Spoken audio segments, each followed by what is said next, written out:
mungkin sistem kita pun sudah berjalan, cuman kita berbeda-beda sistem kita ya. Biasanya perusahaan A, perusahaan B, belum tentu cocok di perusahaan C, misalnya seperti itu. Tapi nggak apa, kita hari ini kita sharing tentang bagaimana managing people ya. Sebelumnya perkenalkan diri saya dulu, tak kenal maka tak sayang atau tak aruf. Jadi kita harus kenalan ya sebenarnya ya, biar kita saling mengenal. Oke, saya Derliva Levi, kebetulan saya juga penulis buku dari 2016 ya. Itu Paradigma Awal dari Kesuksesan, kemudian Great Leader in You ini buku 20 penulis, di mana mereka adalah para trainer dan juga para motivator yang memang khusus di bidang leader ya waktu itu ya. Ada yang coaching, ada yang khusus mentoring seperti itu. Jadilah sebuah buku nih ya yang diterbitkan oleh 3 serangkai. Kemudian di 2018 akhir, sebenarnya 2019 awal, tapi ternyata Gramedia mempercepat di akhir tahun. Ya udah kalau gitu, kita lalu saya coba share tentang quantum leadership ini yang menjadi buku yang sudah terbit di Gramedia. Nah, hari ini saya akan coba share di quantum leadership yang memang itu dari berbagai macam konteks ya, buku baik itu John C. Maxwell ya, berbagai macam teori leadership yang bisa saya rangkum akhirnya menjadi sebuah buku yang namanya quantum leadership. Oke, langsung saja. Hari ini outline materi kita sebenarnya ada 3 ya. Saya coba sharing tentang nomor 1 ini pembahasan motivating team, kedua adalah managing team performance, ketiga developing team talent. Nah, kita yang ketiga nanti mungkin yang lebih banyak sharing ya. Nah, sebelum saya masuk ya, jadi sebenarnya kan kita challenging kita nih saat ini di kondisi Indonesia bahkan dunia saat ini tentunya membuat beberapa challenge-challenge baru atau tantangan baru yang ternyata cukup merubah hidup kita ya, yang tadinya kita training itu dalam bentuk ketemu langsung ya, face to face, tapi sekarang training itu berupa apa namanya, kita bisa lewat Zoom ya, Google Meeting dan segalanya pakai online seperti ini. Dan banyak rule-rule baru ya, maksudnya sesuatu yang belum pernah ada sebelumnya, artinya kita dibatasi untuk bertemu, physical distancing, travel, larangan travel ya. Terus harus ada aturan hygiene ya. Ini membuat rule-rule baru ini membuat habit baru akhirnya gitu loh ya. Yang sekarang akhirnya kita alami ya. Ada remote working, work from home, terus kemudian ada kita harus bagaimana memix work life and balance ya di rumah. Mungkin mbak-mbak yang kerjanya di rumah tentu harus work life balance antara anak yang melihat ibunya mungkin di rumah ada kok kerja gitu ya. Jadi kita udah mulai membiasakan habit baru kita nih ya. Bahkan ada bapak-bapak nih yang stres bahkan karena di rumah gitu. Wah, saya stres kerja di rumah, mending saya di kantor aja kalau begini gitu ya. Karena habit baru ini tentu cukup membuat kita apa namanya harus cepat beradaptasi ya. Terus ya lucu lagi ini nih, ternyata lucunya itu kita yang dulu kita mungkin apa ya, kita fokus pada hal-hal yang besar dulu ya. Kita fokus pada bonus besar, target yang besar, kita fokus pada hal yang besar, kita organisasi yang besar, buka di mana-mana ya, gitu ya, membuka pabrik kita, buka retail kita, gerai kita yang baru, kita fokus akan pekerjaan ya. Ternyata hal-hal simpel ternyata sekarang kita harus lakukan, yaitu basuh tangan gitu ya. Kita harus setiap kapan waktu kalau bisa itu kita harus cuci tangan. Ini kan suatu yang dulu kita abaikan. Ternyata kalau sekarang kita tidak lakukan cuci tangan ini, itu berdampak pada kesehatan kita gitu ya. Berdampak pada apa namanya kesehatan, akhirnya pada performance kita secara individu, bahkan bisa jadi performance dari sebuah perusahaan ya. Hanya gara-gara kita tidak cuci tangan. Nah ini ya. Terus mandi. Pulang kerja mandi dulu, jangan gendong anak gitu ya, mandi dulu sampai bersih, pakai air hangat kalau bisa gitu ya. Baru kita bisa berhubungan dengan anak kita, kita gendong. Ini suatu yang habit-habit baru yang simple things ya. Kalau saya ke hubungan dengan kuantum kan sebenarnya kan small things but meaningful things. Jadi hampir yang kita lakukan sekarang ini sebenarnya small things, suatu yang dulu mungkin kita remehkan, tapi ternyata sekarang penting. Dulu kita sakit aja nggak pakai masker ya. Sekarang ternyata ya harus pakai masker gitu ya. Dan kita menjadi terbiasa sekarang ya, drinking hot water. Jadi airnya kalau bisa panas karena katanya itu bisa membunuh kuman, bukan COVID-nya, tapi kuman-kuman bakteri yang lain yang membuat drop tubuh kita, misalnya seperti itu. Bahkan digital shopping juga iya ya. Semakin sering saya punya teman di logistik, dia bilang bukan semakin turun ininya transaksi di logistik, tapi justru makin meningkat, khususnya di bidang kesehatan seperti vitamin C itu segala macam itu lewat online semua orang beli ya, herbal ini membuat cara kita untuk habit baru di sini. Nah itu yang sedikit semoga kita COVID ini bisa cepat berlalu pandeminya. Semoga bulan Mei ini semakin turun sampai akhirnya kita mungkin yang Muslim bisa berlebaran ya. Kita bisa Idul Fitri di masjid, semoga, dan juga pandemi betul-betul berakhir di bulan Juni karena kasihan juga banyak sekali rekan-rekan kita yang dirumahkan ya, 50% gaji saja gitu. Itu tidak mudah ya bagi kita semua di sini, dan semoga cepat berlalu itu ya. Oke, sekarang rekan-rekan kita coba bahas materi outline pertama, motivating team ya. Jadi kalau kita bahas tentang managing people, tentunya kan kita pasti tidak lepas dari peran seorang leader ya. Karena ketika dia managing people berarti dia sebagai leader yang memang dipercaya untuk memanage tim, entah tim itu permanen ataupun tim itu mungkin hanya tim bentukan sementara, tapi dia tetap managing people. Nah, seorang leader di sini itu sebenarnya ada dua ini ya, dua posisi atau dua kiri dan kanan yang memang dia harus balance ya. Kalau kita bicara leader, berarti kita bicara business transformation, yang memang bisnis itu selalu harus transformasi. Tidak mungkin bisnis atau sistem itu tetap sama dari tahun 10 tahun yang lalu sampai sekarang, nggak mungkin. Pasti bisnis itu bertransformasi, sehingga peran leader di sini penting. Ya. Yang kedua, di sebelah kanan layar ini adalah culture transformation. Itu juga peran seorang leader penting di sini ya. Dari top leader sampai ke bawah pun, leader paling bawah pun itu penting dalam dia bagaimana mentransformasi culture baru karena bisnis tadi bertransformasi. Nah, seorang leader pun dia harus paham visi dan misi dari perusahaan itu mau kemana sebenarnya kan.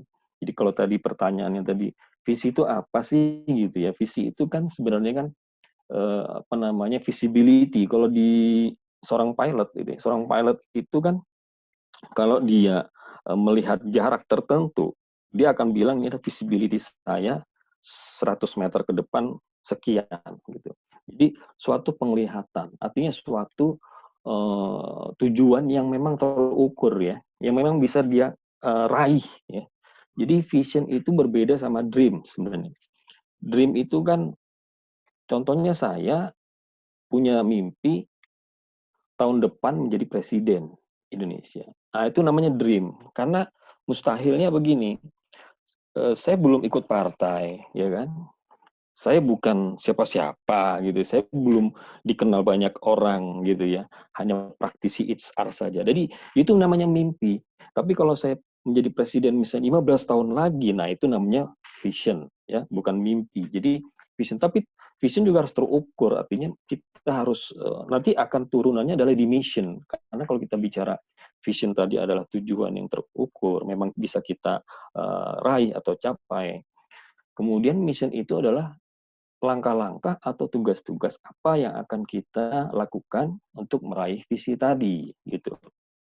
Jadi kalau bisa dibilang misi tadi itu harus jelas kita apa saja langkah-langkahnya. Bila kita tadi ingin jadi presiden, maka langkah-langkah saya adalah, oke, saya akan coba masuk partai, misalnya Partai Golkar, atau PDIP, Demokrat, ini langkah saya pertama nih, tahun pertama, tahun kedua, tahun ketiga. Jadi visi itu bisa jadi 5 tahun atau 10 tahun, misi itu tiap tahun, berganti-ganti dia langkah-langkahnya. Jadi visi bisa jadi hanya satu state, misalnya 2024. Menjadi apa? Misi dia itu bisa bertiap tahun berganti, karena dia sudah sampai di titik A, sampai titik B. Seperti itu ya. Jadi leader harus bisa tugasnya menyampaikan visi dan misi itu yang memang bukan dream, artinya bisa dicapai oleh orang-orang yang di bawah dia. Oh oke, masuk akal nih visinya gitu ya.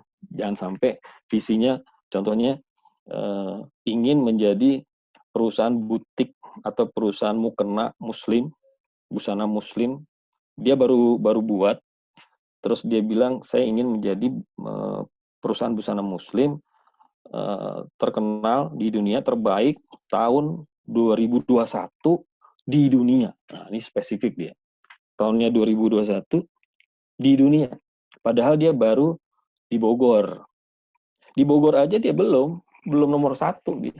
Baru dia buka gitu. Nah, ini akhirnya bila visi yang dream ini tadi diketahui oleh tim kita bilang, "Ah, ini mah mimpi Ibu nah." gitu. Jadi visi itu harus clear sebenarnya ya. Karena leader yang di bawah inilah yang harus bisa menyampaikan visi tadi dan misi tadi ke timnya dia. Nah, kalau kita bicara business transformation, di sini kita sebenarnya bicara tentang apa sih strategi perusahaan kita. Ini harus jelas juga nih. Jadi setelah langkah-langkah tadi, strategi apa yang harus kita ambil? Khususnya di divisi kita, inisiatif strategi kita nih apa? Terus bagaimana dengan organization kita, proses bisnis kita, tuh sistemnya itu untuk menunjang transformasi bisnis seperti apa? Ini seorang leader di sini dia sebenarnya fokus menjadi seorang manajer ya. Ya. Karena di posisi business transformation ini dia menjadi a good manager sebenarnya. Dia paham tugas-tugas, job desk, strategi, structure, sistem dan proses, dia hafal. Bukan hafal, maksudnya dia paham ya. Dia paham, dia bisa menjelaskan. Tapi jangan salah, ada sisi lain yang luar biasa penting selain bisnis transformasi. Makanya di sini saya buat warna merah ini ya, yaitu culture transformasi, rekan-rekan. Bahwa ketika kita membuat sebuah transformasi budaya, jangan salah bahwa kita harus pastikan values kita sama. Nilai-nilai kita tuh sama yang dibangun oleh perusahaan. Bukan nilai-nilai leader ya, tapi nilai-nilai corporate nih. Ya. Jadi leader harus mengikuti nilai-nilai dari corporate, bukan maunya dia, sebenarnya begitu. Ketika dia menanamkan values, punya korporasi perusahaan dia, ya, kemudian itu harus menjadi beliefs dari timnya. Bahwa oke, saya align dengan values ini. Tapi kalau dia nggak beliefs, pastikan bahwa tim kita kalau nggak beliefs dengan values yang dari perusahaan kita, maka dia jalannya pun atau kerjanya pun ya biasa-biasa aja karena dia nggak beliefs. Ya mungkin dia akan menunggu waktu sebentar saja, dia akan keluar dari perusahaan kita karena nggak sesuai, values-nya nggak cocok ya. Ini kan menjadi perilaku ya, perilaku karyawan kita. Budayanya berubah menjadi budaya disiplin, menjadi budaya service yang luar biasa ya. Yang tadinya cuek-cuekan aja dengan customer, sekarang harus begini, harus salam Dewi lah, salam apapun. Ini merubah perilaku ya. Sehingga menjadi karakter, mungkin karakternya bisa dibutuh waktu 3-5 tahun untuk menjadi sebuah karakter baru ya. Tapi paling tidak di sini tugas seorang leader yang tidak boleh dia lupakan adalah culture transformation people. Agar apa? Agar eksekusi itu benar-benar berimpact pada kinerja dari organisasi. Nah, ini yang pembahasan pertama ya. Nah, kita juga harus bisa paham bahwa di manajemen skill itu pun juga bisa kita lihat di sini ada piramid ya rekan-rekan, mungkin rekan-rekan udah tahu, cuman kita di sini kita coba bahas lagi. Piramid ini kan semakin ke bawah semakin banyak ya. Semakin di level bawah semakin orangnya banyak. Semakin middle orangnya dikit. Semakin top pasti semakin dikit. Jangan kebalik.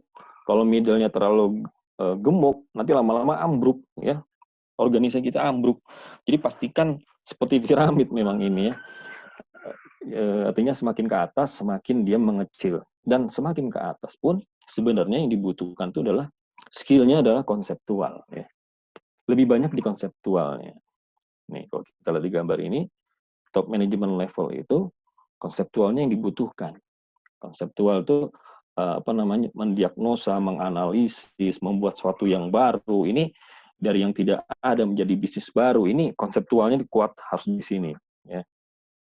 Kemudian kalau kita bicara middle, maka hampir imbang. Seorang middle manager itu akan dia lebih banyak teknis juga dan juga dibutuhkan konseptual. Ya.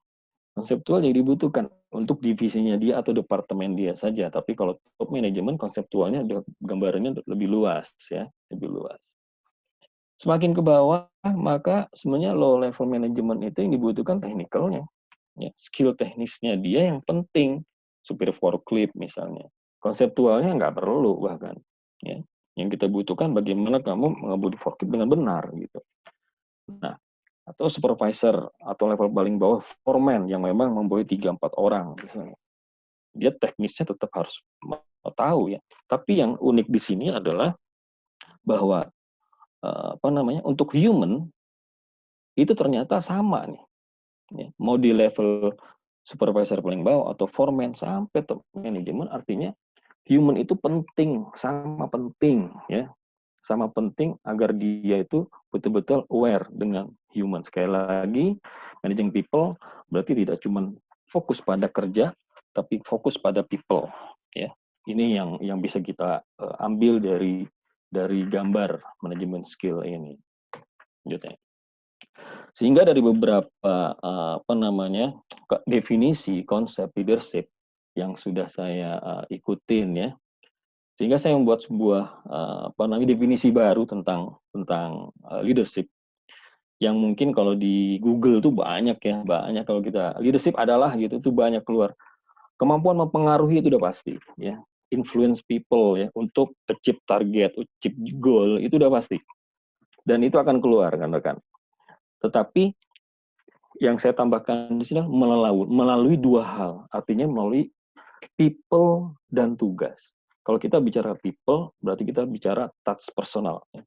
Kalau kita bicara tugas, berarti kita sebagai orang yang profesional di bidang itu.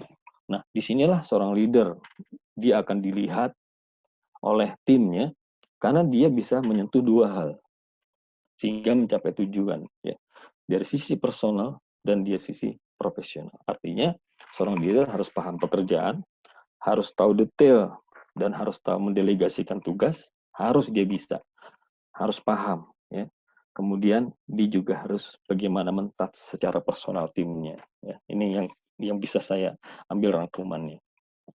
Nah, kalau kita bicara quantum leadership dari buku saya yang saya akan share juga di sini, sebenarnya kan quantum leadership itu definisinya adalah small things but meaningful things. Jadi melakukan hal yang sederhana saja, 2 atau 3, kita fokus pada itu, tapi itu ternyata berdampak.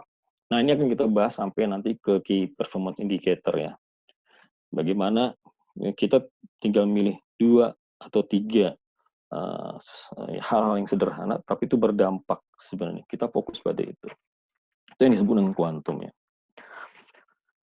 Kalau kita bicara kinerja atau gaya kepemimpinan di level 1 sampai 5 kuantum ini, sebenarnya kalau kita bicara level 1 ya paling rendah ya, ini level paling rendah. Jadi artinya tim kita itu akan semakin giat bekerja karena ada pengawasan atau kontrol. Level 2, saya akan lanjut dulu ya. Level 2, menjadi giat karena ingin berbeda. Ingin lebih baik lah hasilnya, karena dia ada reward, recognition, dan juga ada punishment di situ. Level 3, menjadi giat, ya, berusaha menjadi terbaik, karena ada tanggung jawab komitmen bersama. Tadi itu ada co-creating and brainstorming. Tadi mungkin ada pertanyaan juga ya, bahwa ketika lebih powerful mana? Sebenarnya lebih powerful kalau dia memang co-creating and brainstorming bersama tim, disepakati oleh bersama tim, maka biasanya tuh orang akan komit ya. bersama-sama timnya itu untuk mencapai yang terbaik. Kemudian level 4 adalah dia menjadi giat karena ingin menciptakan atau meninggalkan sebuah legacy atau warisan terbaiknya. Bahwa saya dulu pernah ada di sini, bahwa ini adalah saya dulu yang membuatnya, ya. Itu kenapanya tuh dia dapat paham, oh pekerjaan ini adalah pekerjaan yang harus saya fokus, dan saya harus berbuat yang terbaik, dan saya bagaimana membuat sebuah yang baru, hal yang baru. Inovasi itu biasanya muncul di level 4 ini, ya, inovasi. Karena dia dapat why, kenapa saya harus di sini, kenapa saya harus bekerja di posisi ini, sehingga kalau dia dapat paham maknanya dia di situ, muncullah inovasi-inovasi baru, ya. Tentu inovasi ini harus berimpact, ya, harus berimpact. Karena inovasi ini bila tidak berimpact, dia tidak di level 3 sebenarnya, dia di level 2. Artinya berbeda saja. Berbeda, ada inovasi, tapi just inovasi, just ide, ya. Tapi tidak berimpact ternyata. Itu di level 2. Kalau di legacy di sini artinya berimpact pada organisasi dan itu meninggalkan sesuatu yang kesan luar biasa. Nah, level 5 orang jadi giat karena konsisten melakukan perubahan tanpa perlu dikontrol. Karena dia udah menjadi leader, create leader. Jadi ini seorang leader tadi udah menciptakan atau meng-create leader baru, sehingga leader baru inilah yang siap menggantikan dia, dan leader baru inilah yang akan yang membantu dia untuk memanaging tim. Nah, ini level 5 ini, ya. Oke. Nah, saya agak cukup lama di sini karena nanti bila kita bahas di 5 level leadership ini, rekan-rekan, ini nanti hubungannya sampai KPI. Jadi rekan-rekan harus tahu mindsetnya dulu. Kalau kita lihat ada X dan Y di sini. Di sini ada X, ya, sumbu X. Di sini adalah sumbu ke atas, ya. Nah, kalau kita bicara sumbu ini, artinya ke atas adalah performance, kinerja, ke bawah ini adalah mindset atau paradigma. Nah, bicara paradigma atau mindset, itu ada 5, output, outcome, impact, legacy, and hologram. Ya. Ini harus bisa tahu dulu nih, apa itu output. Sebenarnya ini ada di keseharian kita, hanya saya buat menjadi model konsep saja. Sebenarnya ada, mungkin rekan-rekan pasti akan paham apa yang disebut dengan output, outcome, impact, legacy, and hologram. Ya. Bahwa kalau kita bicara level 1 dulu, ya, rekan-rekan mungkin harus ini yang ikutin dulu di level 1 ini. Artinya, gaya kepemimpinan di level 1 ini adalah gaya kepemimpinan yang tegas, lugas, ketat. Gayanya, modelnya instruksional. Ya. Di sini, di level ini, seorang pemimpin kayak kita gini membutuhkan waktu yang luar biasa, ya, tenaga ekstra. Karena kita harus mengawasi, mengontrol tim, ya, kalau kita berada di level 1 ini. Dan biasanya karena dia instructional model, yang penting menyadarkan timnya, yang penting output, yang penting ada hasil deh, ya. Saya nggak peduli gimana caranya, pokoknya kamu harus selesai, sehingga hasilnya pun output, ada outputnya, ya, ada outputnya. Kelebihan gaya di sini level 1 ini sebenarnya cepat, dan pencapaian pun lebih cepat hasilnya. Terlihat performance tim itu terlihat, tim saya akhirnya berubah, ya, tim saya berubah, tapi ternyata sebenarnya mereka ada rasa ngedumel, benci sama kita, nggak suka caranya kita, gitu. Tapi dia kelihatan looking good. Mereka terlihat oke sih. Kalau saya perintahin semuanya bergerak, coba lihat. Nah, tapi sebenarnya looking good. Jadi sekedar saja. Yang penting ada hasil, begitu rekan-rekan, ya. Biasanya kejelekan di level 1 ini pun, kalau kita selalu pakai gaya level 1 ini, tegas, lugas, kebanyakan akhirnya tim kita tuh kurang komit dengan kita. Dia hanya bukan melakukan sesuatu yang ingin mereka lakukan, tapi mereka melakukan yang harus dilakukan. Ini beda, ya. Seperti ada rasa keterpaksaan gitu, ya. Dan di level 1 ini juga rekan-rekan, biasanya leader itu kalau kita selalu bergaya di sini, level ini, biasanya kita akan menjadi overreactive leader. Jadi bereaksi terlalu berlebihan kadang terhadap suatu masalah di sini, ya. Tapi level 1 ini bukan jelek, ya, artinya bagus, nggak ada masalah. kita wajib kadang tegas, lugas gitu. Apalagi bila kita berada di sebuah perusahaan yang memang carut marut, budayanya nggak bagus ya. Apa yang kita lakukan kita harus tegas, lugas ya. Harus itu. Bahkan kalau perlu 1-2 orang kita korbankan, kita PHK atau gimana, biasanya yang lain langsung pada ngeliat kita tuh. Waduh, Pak Dery mulai ini nih, kepala cabang di sana di PHK sama dia karena nggak mau ini. Sana juga sama karena ternyata ketahuan apa cheating atau tricky atau segala macam. Akhirnya yang lain berubah. Nah, ini efektif langsung merubah sebuah kebiasaan habit jelek menjadi apa yang kita inginkan. Tapi mereka tidak dapat why-nya masih. Kita hanya looking good. Kita hanya melihat tim kita itu berubah. Nah, itu level 1 ya. Kita naik ke level 2 ya. Level 2 tuh mindset-nya adalah outcome. Outcome itu kan hasil juga, tapi hasilnya berbeda rekan-rekannya. Kenapa? Karena memang di sini kita udah mulai naik ke level memberikan reward dan punishment kepada tim. Ya. Oke, kita punya project nih gini. Oke. Siapa yang bagus atau kalau kita achieve, maka saya akan traktir gitu ya. Saya akan kasih hadiah atau nanti ada bonusnya. Biasanya orang akan termotivasi nih memberikan hasil yang terbaik. Tidak sekedar output, tetapi outcome di sini. Ya, ini mudah lah kalau di level 2 ini ya. Biasanya kesetaraan yang dibangun memang lebih kepada reward. Semakin tinggi reward, semakin bagus reward, semakin orang hasilnya bagus. Tapi mindset-nya masih belum. Tim kita tuh berpikir apakah ini berimpact apa tidak kepada organisasi, bukan divisi ya. Kalau level 2 itu dia masih mikirin departemennya dia. Ya, hasil itu demi untuk departemen atau divisi dia. Kalau sudah di level 3, maka tim kita itu harus berpikir bagaimana melakukan sesuatu itu yang berimpact pada organisasi. Ya. Mindset-nya impact. Jadi kalau kita bicara level 3 artinya sesuatu yang dilakukan itu pasti akan berimpact nantinya kepada organisasi. Bukan divisi saja, bukan divisi kita saja, bukan juga apalagi untuk individu ya, bukan. Jadi co-creating brainstorming di sini kita punya ide yang brilian dan itu berimpact. Ya.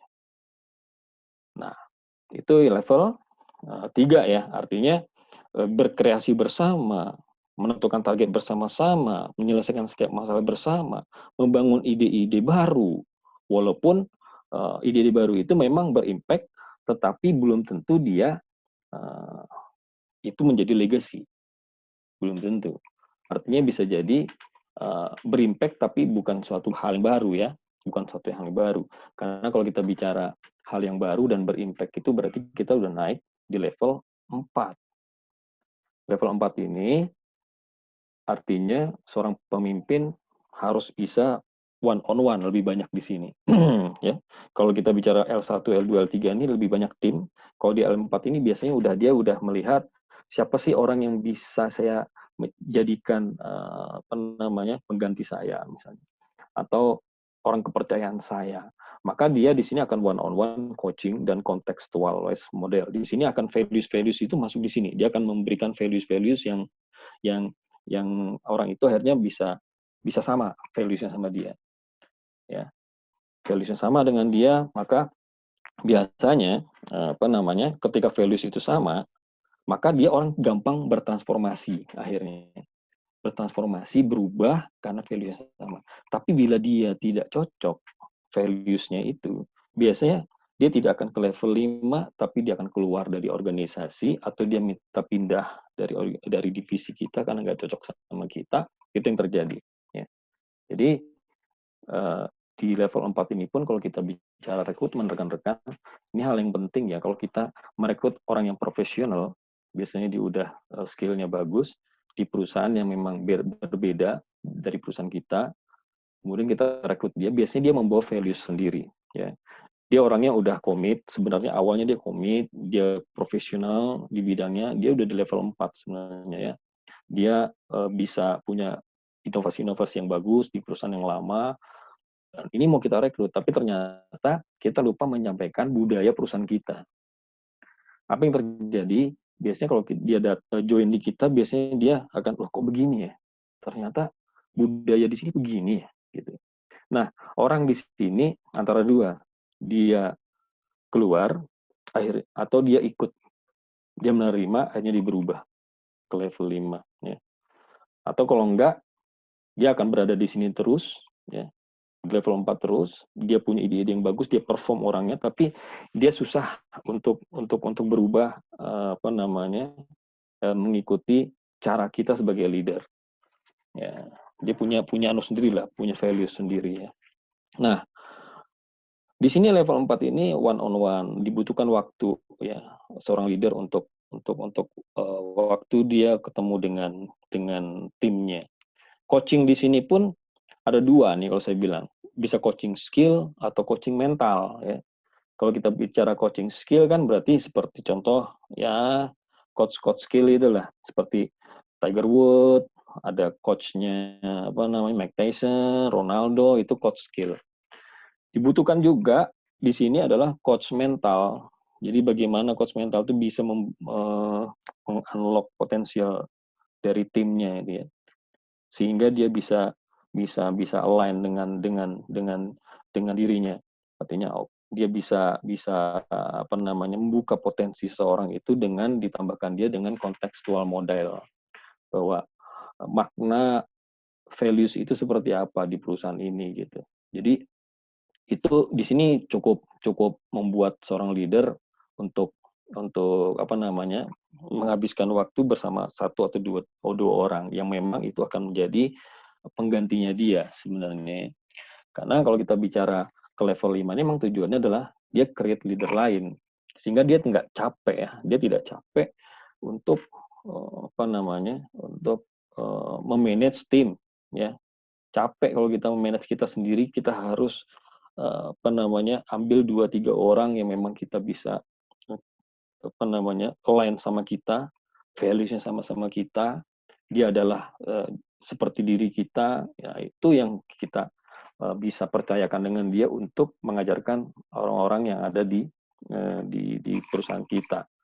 Nah, kalau kita bicara 1 dan 3 ini sebenarnya lebih kepada grup, ke level 4 dan 5 ini ke individual udah ya, ke individual.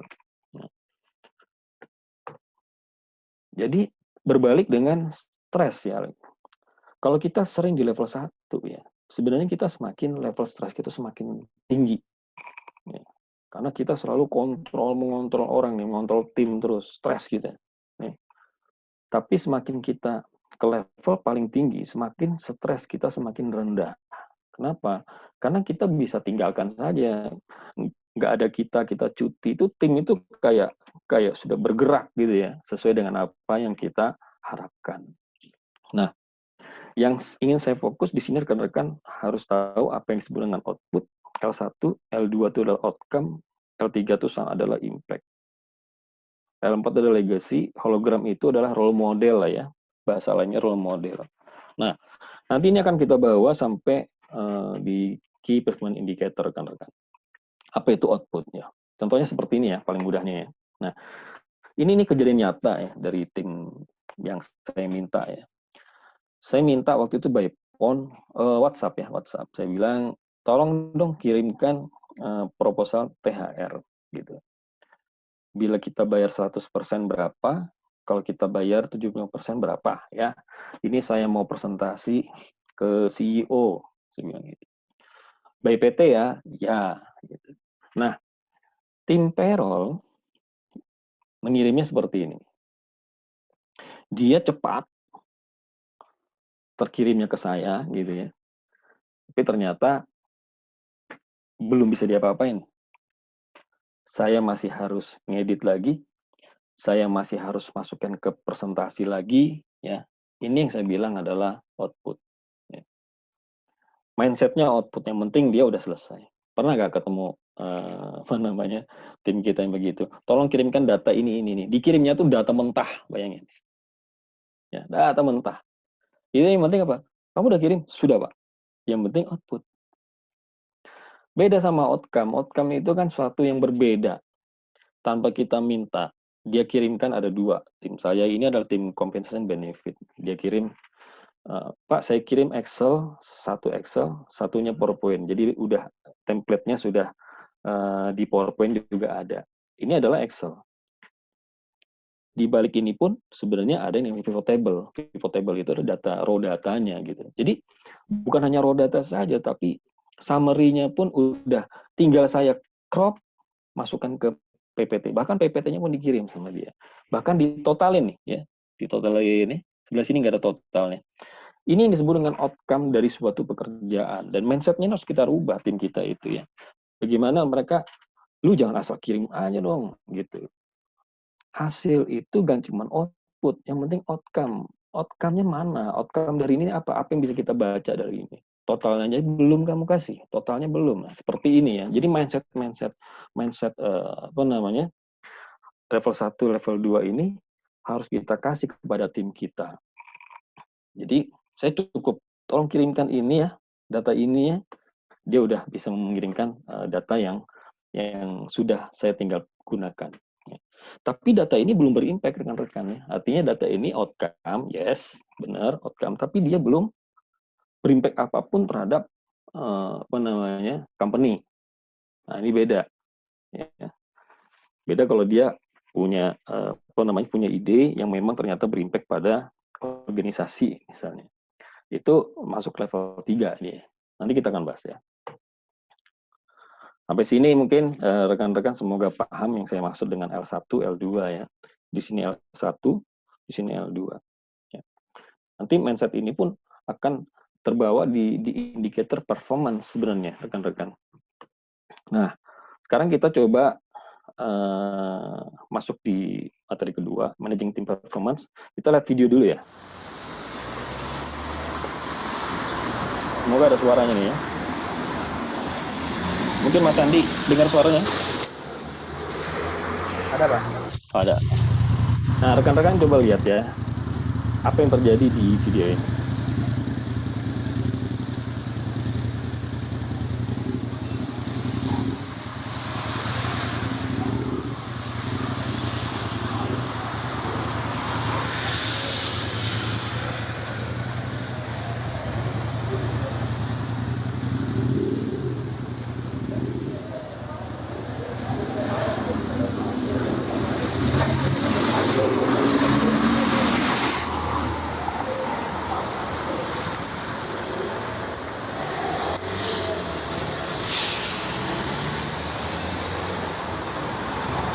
Ya, mungkin cukup ya. Nah, bisa di ini nggak Mas Andi? Di unlock aja, unmute. Saya pengen tahu tanggapan dari rekan-rekan nih. Ya, teman-teman bisa unmute sendiri nanti untuk Bisa ya. Mungkin ada yang bisa kasih tanggapan mungkin dari video itu kira-kira apa ya video itu ya? Tentang apa itu dia? Yang semrawut, Pak, menurut saya. Kenapa? Semrawut itu Semrawut, jadi ya. orang pada jalan itu aja. Tapi nggak ada kecelakaan ya dia ya, nggak ada ya. Memang sampai habis pun Ya, itu video nggak ada kecelakaan. Ya, nggak ada kecelakaan. Apalagi ada yang kasih masukan? Kalau kita kenapa? Aturan yang tidak dijalankan dengan baik, Pak. Ya. Ada indikator lampu nggak, Pak, di situ? Nah, indikatornya Nggak ada ya, nggak jalan ya? nggak jalan ya. Nggak ada lampu merahnya, lampu hijaunya nggak jalan. Tapi ternyata tidak ada masalah sebenarnya. Ya, tidak ada masalah. Sangat mungkin tidak ada masalah. Tapi kebayang kalau itu dilakukan di Indonesia ya. Jadi memang kalau kita hubungan dengan performance indicator, ternyata kalau saya bilang baiknya perusahaan itu harus punya indikator performance menurut saya. Karena banyak ada perusahaan-perusahaan yang tidak ada KPI, tetapi jalan, yes, jalan memang. Banyak, Pak. Perusahaan-perusahaan yang bahkan KPI-nya disetting, tapi ternyata tidak dijalankan, tidak direview, ya. Terus, ternyata ini kita berdampak kok. Salesnya bagus. Iya, bisa saja memang. Tapi kita tidak bisa melihat, mengecek kinerja indikator kita itu sudah sampai mana gitu ya. Makanya penting bahwa bahwa sebuah organisasi itu harus punya KPI ya. Nah, ini ada paradigma, mungkin bisa di unmute lagi Mas Andi. Nanti kalau saya bilang sih paradigma KPI itu berbeda dengan pekerjaan rutin ya. Pekerjaan rutin itu berbeda. Kalau kita bicara key performance indicator, artinya ada indikator-indikator utama yang itu akan kita fokuskan untuk menjadi kinerja di sebuah divisi kita yang akhirnya align ke organisasi. Tapi tidak dipungkiri bahwa di KPI itu akan ada job desk, yes, akan ada job desk, indikator job desk kita, tapi semakin tinggi levelnya, semakin job desk-nya itu semakin cuma 1 atau 2 jadi indikatornya dia. Semakin ke bawah levelnya, semakin 80% adalah job desk itu sendiri yang menjadi indikator performance seseorang, misalnya level operator. Tapi KPI bukan pekerjaan rutin, job checklist yang menjadi indikator kinerja kita. Nah, oke. Nah, analoginya seperti ini ya, batu itu kan seperti target atau goals kita ya. Goals kita nih. Jadi kita kan targetnya adalah bagaimana menggerakkan batu. Ya. Batu ini harus bergerak. Tapi bagaimana cara menggerakkan batu itu kan sebenarnya tergantung dari pengungkitnya nih. Nah, pengungkitnya kalau pengungkitnya adalah kayu, pasti patah. Nggak gerak dia, bahkan pengungkitnya yang patah. Jadi kalau kita bicara batu itu nggak bisa dipengaruhi. Yang bisa kita jadi usaha kita adalah pengungkitnya apa nih? Sehingga batu itu bergerak, sehingga pengungkit inilah yang dapat kita pengaruhi. Artinya KPI itu sebagai penggerak. Ya. Makanya tadi ada pertanyaan, lag itu apa? Lagging measure itu adalah target atau hasil yang ingin kita capai itu seperti apa. Sedangkan leading measure atau leading indicator itu adalah activities atau apa yang akan kita lakukan untuk mencapai target tadi atau lagging tadi.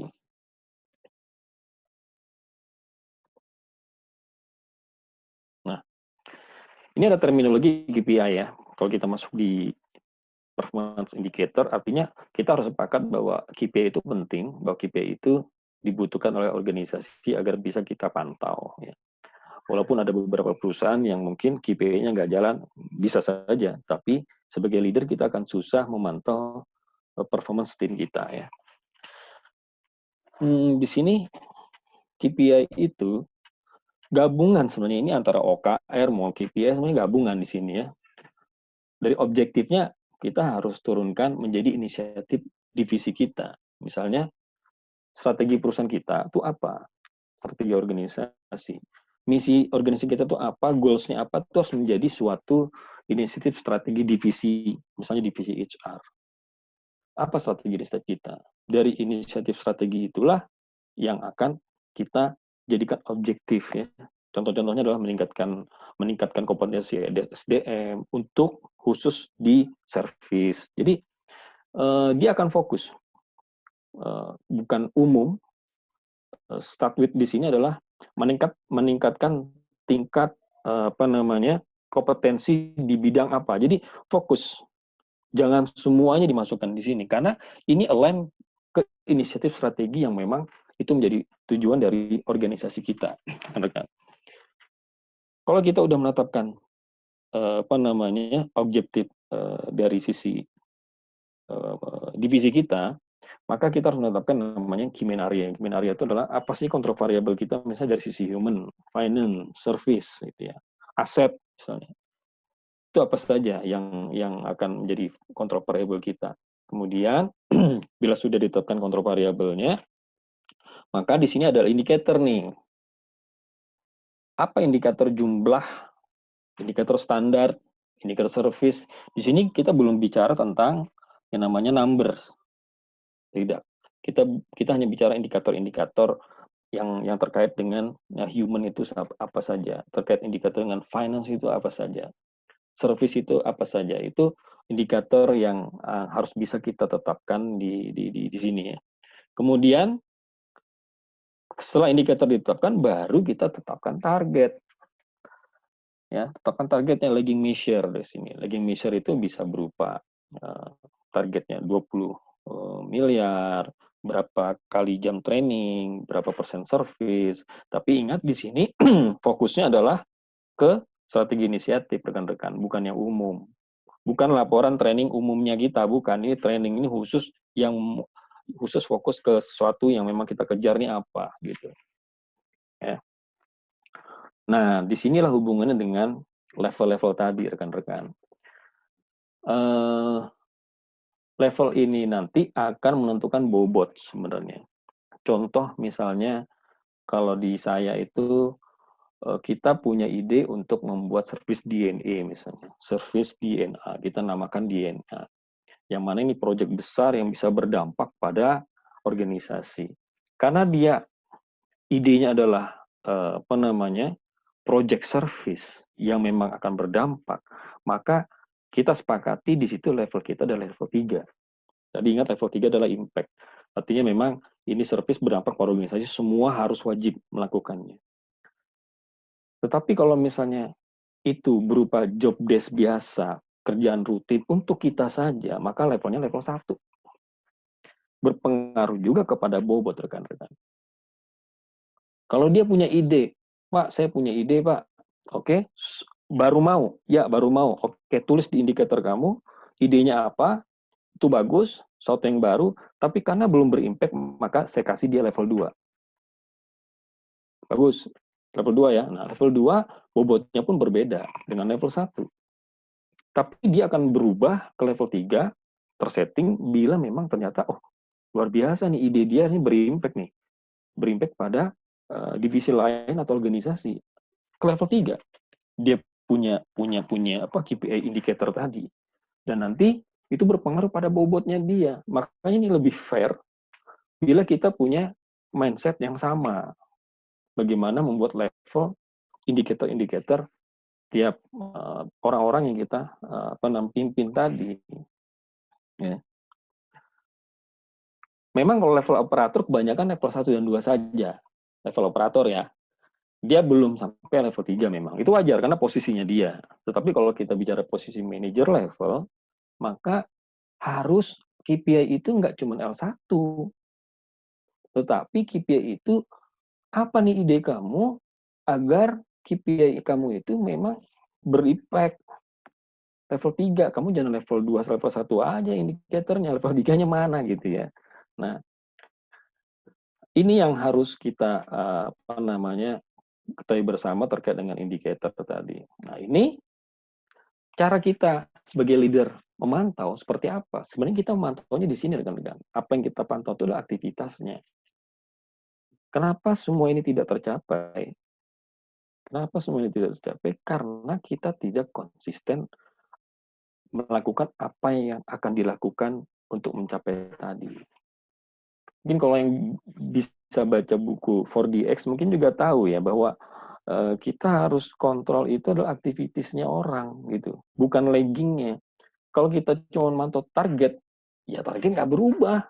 Target 100 miliar nggak berubah ya, tetap 100 miliar yang kita pantau adalah aktivitas tim kita nih untuk agar dia melakukan sesuai dengan indikator-indikator yang udah ditetapkan agar mencapai lagging kan begitu ya. Lagging di area sini ya, kiri area sini. Itu yang terminologi KPI yang bila kita gabungkan dengan tadi 5 level mindset tadi ya. Kalau level 4 gimana? Level 4 itu legacy tadi ya, legacy. Legacy itu adalah kalau biasanya legacy itu kalau sudah sampai KPI itu sampai 2 tahun, biasanya gini. Memang betul-betul melegacy, artinya sesuatu itu berdampak dan memang project itu tadi selain berdampak juga ternyata sesuatu yang baru. Belum pernah ada di perusahaan kita dan ini hal yang baru, maka wajar di level 4. Dan bila semua departemen, semua divisi mengikuti apa yang dilakukan oleh dia, ide-ide dia tadi yang tadi melegacy, maka menjadilah dia role model level 5. Itu luar biasa.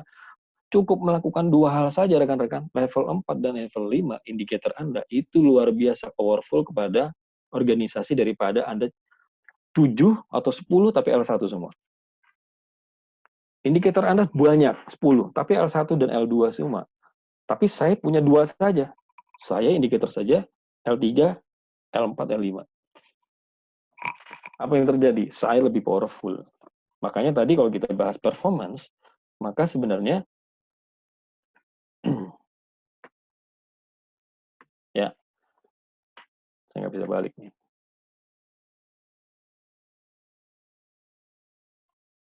Ya, kalau kita bicara performance tadi, ya, bicara performance tadi, maka yang di level sini itu performanya lebih tinggi udah pasti. Bahkan dia cuma cukup 1 atau 2 fokus, 3 fokus, tapi dia berdampaknya luar biasa pada kinerja sebuah divisi kepada perusahaan dibandingkan orang-orang yang hanya sekedar output outcome ini saja. Ya. Nah, analogi lain agar kita sama ini ya analoginya.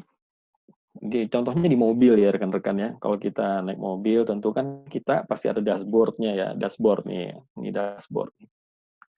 Tentu ada dashboard mobil. Fungsinya apa dashboard itu? Dashboard itu fungsinya adalah untuk menaruh panel-panel indikator udah pasti.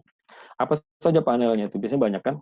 Ada panel bensin, panel untuk steering, lampu, mesin, terus aki, terus ini oli, ini kecepatan.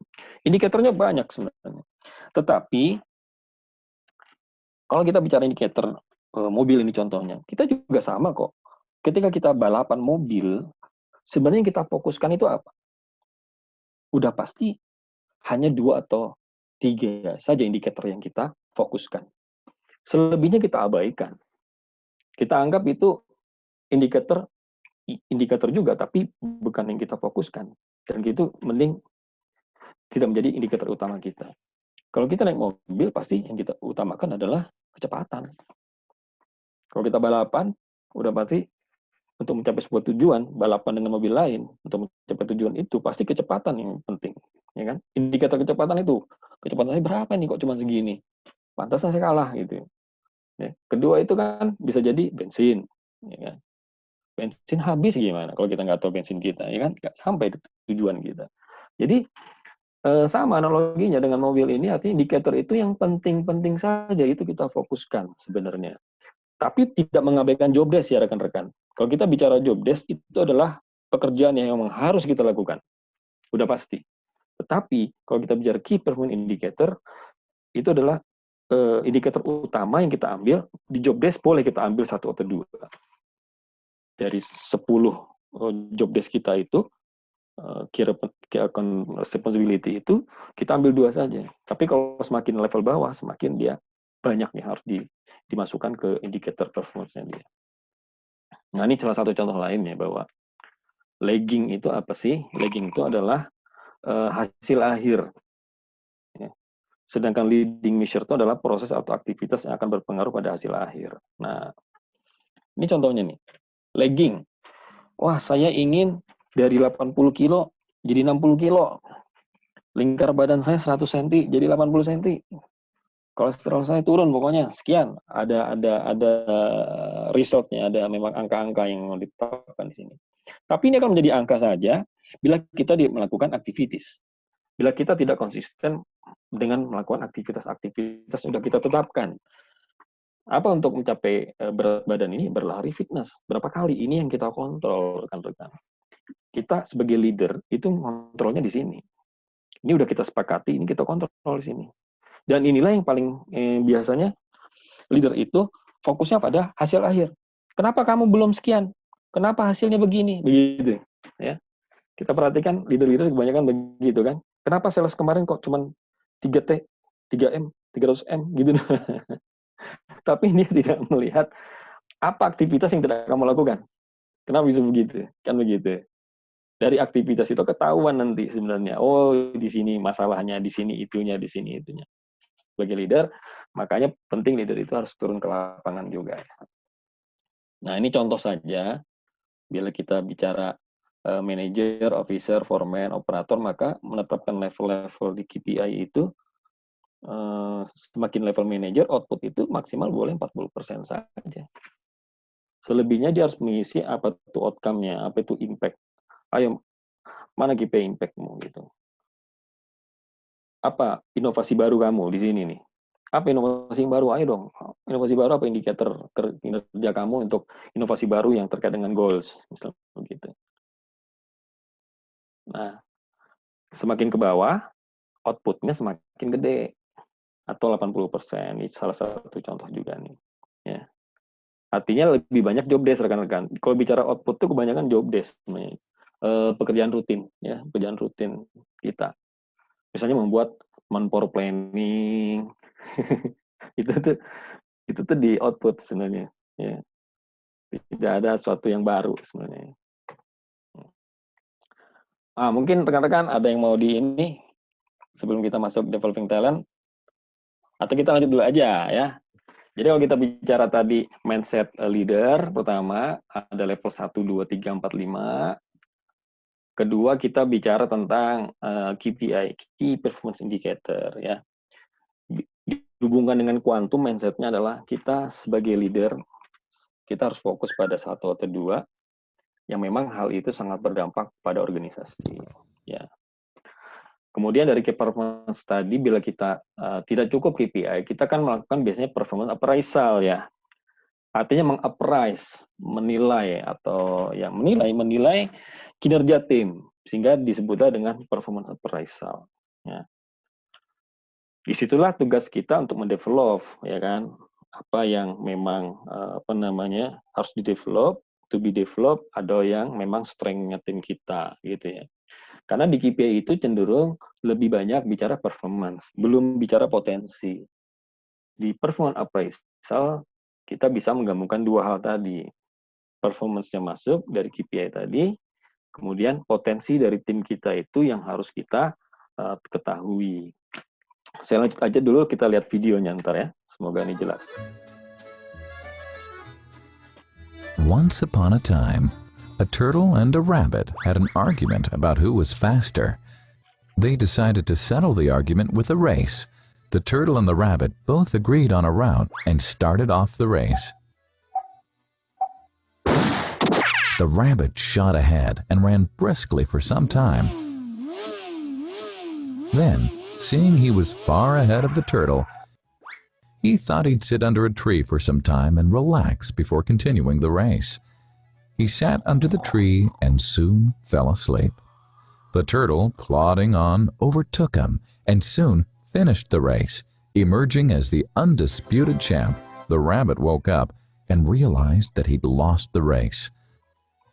The moral of the story is that slow and steady wins the race. This is the version of the story that we've all grown up with. But our version of the story continues. The rabbit was disappointed at losing the race, and he did some thinking. He realized that he'd lost the race only because he had been overconfident, careless, and lax. If he had not taken things for granted, there's no way the turtle could have beaten him. So, he challenged the turtle to another race. The turtle agreed.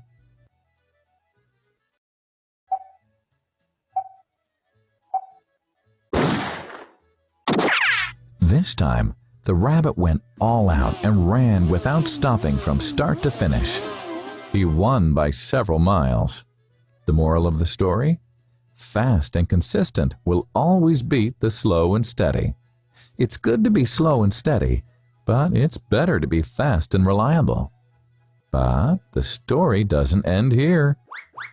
The turtle did some thinking this time and realized that there's no way he can beat the rabbit in a race the way it was currently formatted. He thought for a while and then challenged the rabbit to another race, but on a slightly different route. The rabbit agreed. The turtle and rabbit started off. In keeping with his self-made commitment to be consistently fast, the rabbit took off and ran at top speed until he came to a broad river. The finishing line was a couple of kilometers on the other side of the river.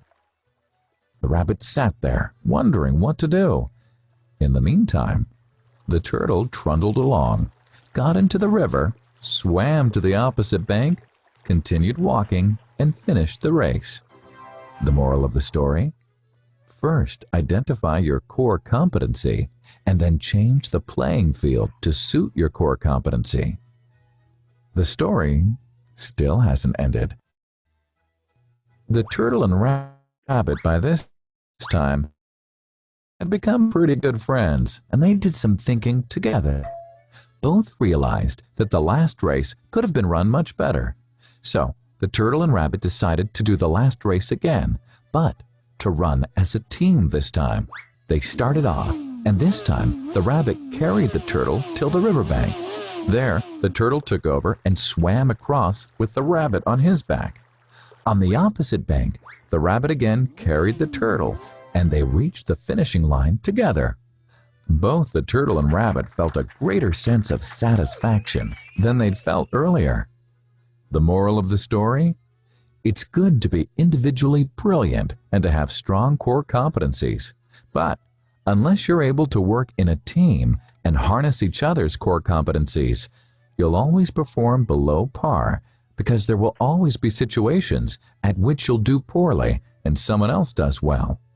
Teamwork is mainly about situational leadership, letting the person with the relevant core competency for a situation take leadership.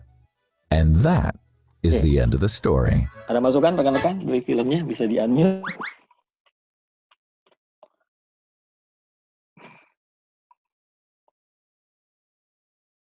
Mas Andi? Nah, atau yang lain. Ada ini komentar dengan filmnya?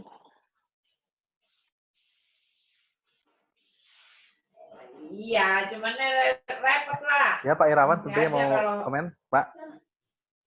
Udah buat makan sendiri aja lah. Ribet jualan-jualan. Apa yang bisa ditangkap dari filmnya itu? Oke, mungkin yang lain. Bu Diana? Jelas nggak filmnya? Jelas dulu nggak? Jelas. Jelas ya? Itu jelas memang menarik untuk ditonton, dan ya benar, pesan moralnya banyak banget. Saya pikir tuh waktu saya kecil saya cuma tahu ceritanya berakhir sampai si kura-kura yang menang. Gitu, tentang konsisten gitu ya.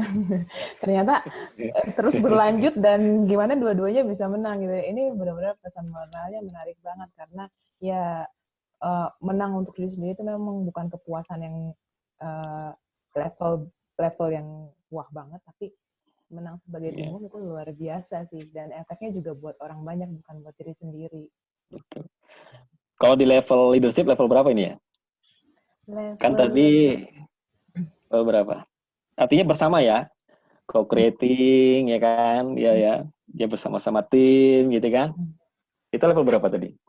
Level 3 kelihatannya Pak. Level 3 ya, level 3. Artinya dia berkreasi bersama, komitmen tim itu penting. Karena memang kalau kita lihat kan masing-masing orang kompetensinya dan punya potensi yang berbeda-beda ya kan. Artinya mungkin tim kita tuh ada yang perform, tetapi potensi dia mentok. Karena dia mungkin, contohnya admin accounting itu kan, dia cepat kerjanya, disiplin sampai malam-malam bahkan kerjanya bagus, dia performanya bagus, tapi potensi dia itu seperti dia tuh sampai di situ aja cukup gitu. Mau dipindah ke lain nggak mau. Pindah ke HR, enggak Pak, saya nggak biasa ketemu orang banyak, saya nggak mau. Saya maunya berhadapan dengan data saja gitu. IT juga ada yang begitu kan. Performanya bagus, tapi potensial dia udah nggak mau lagi dia.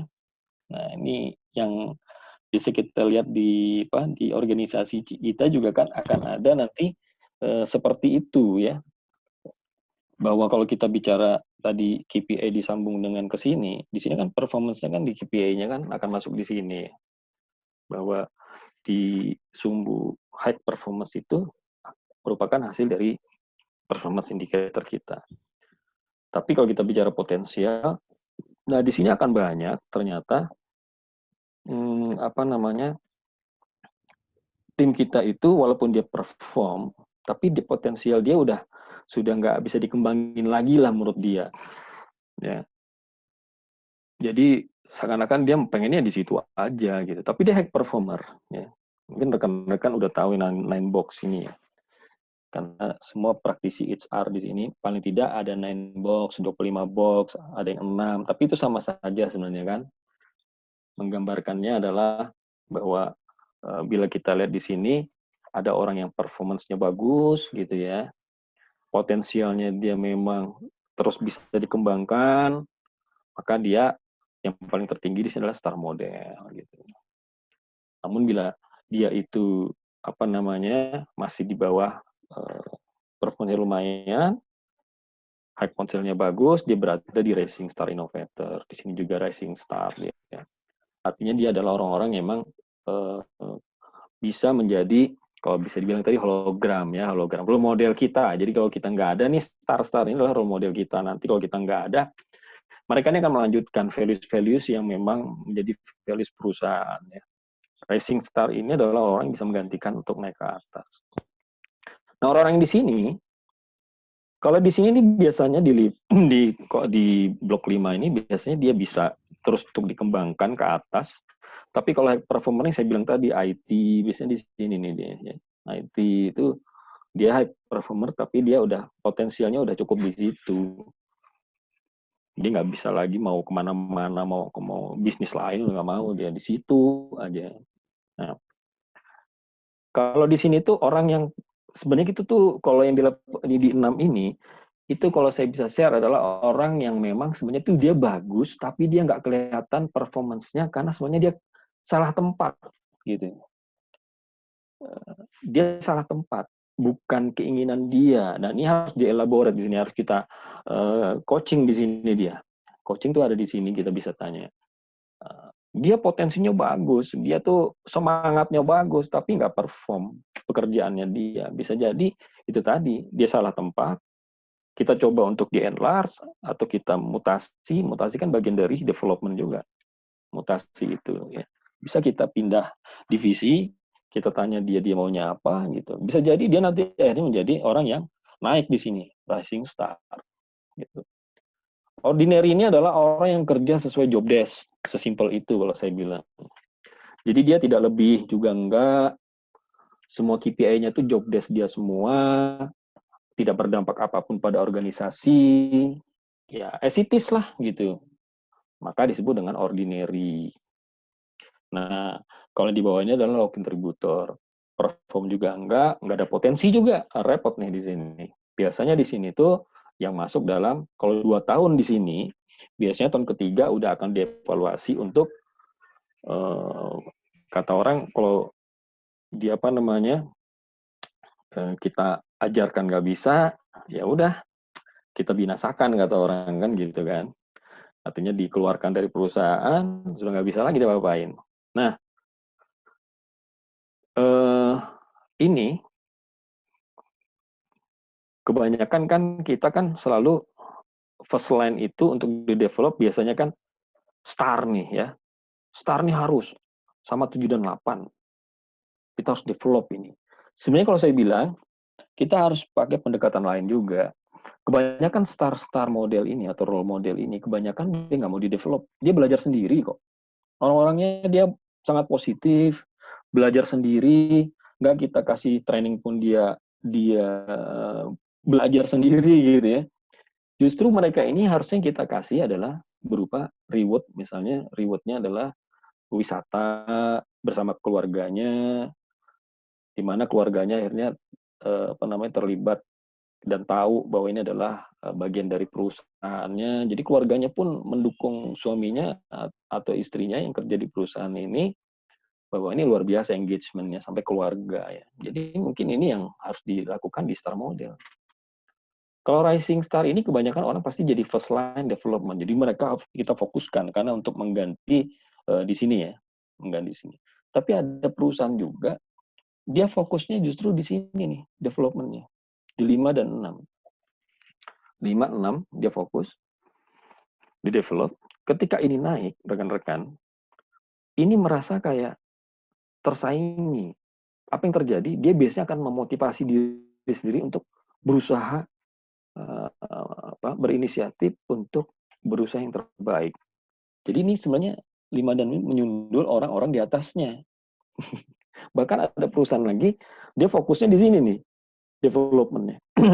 Dengan harapan orang-orang di sini ini akan merasa, waduh, kok saya mulai ini ya, dikejar sama dia, kok dia skill-nya udah mulai naik ya, gitu ya. Jadi kadang perusahaan atau kita HR ini perlu untuk paradigmanya sedikit berbeda lah ya. Jangan orang-orang yang udah bagus-bagus terus dikasih development terus ya tambah bagus.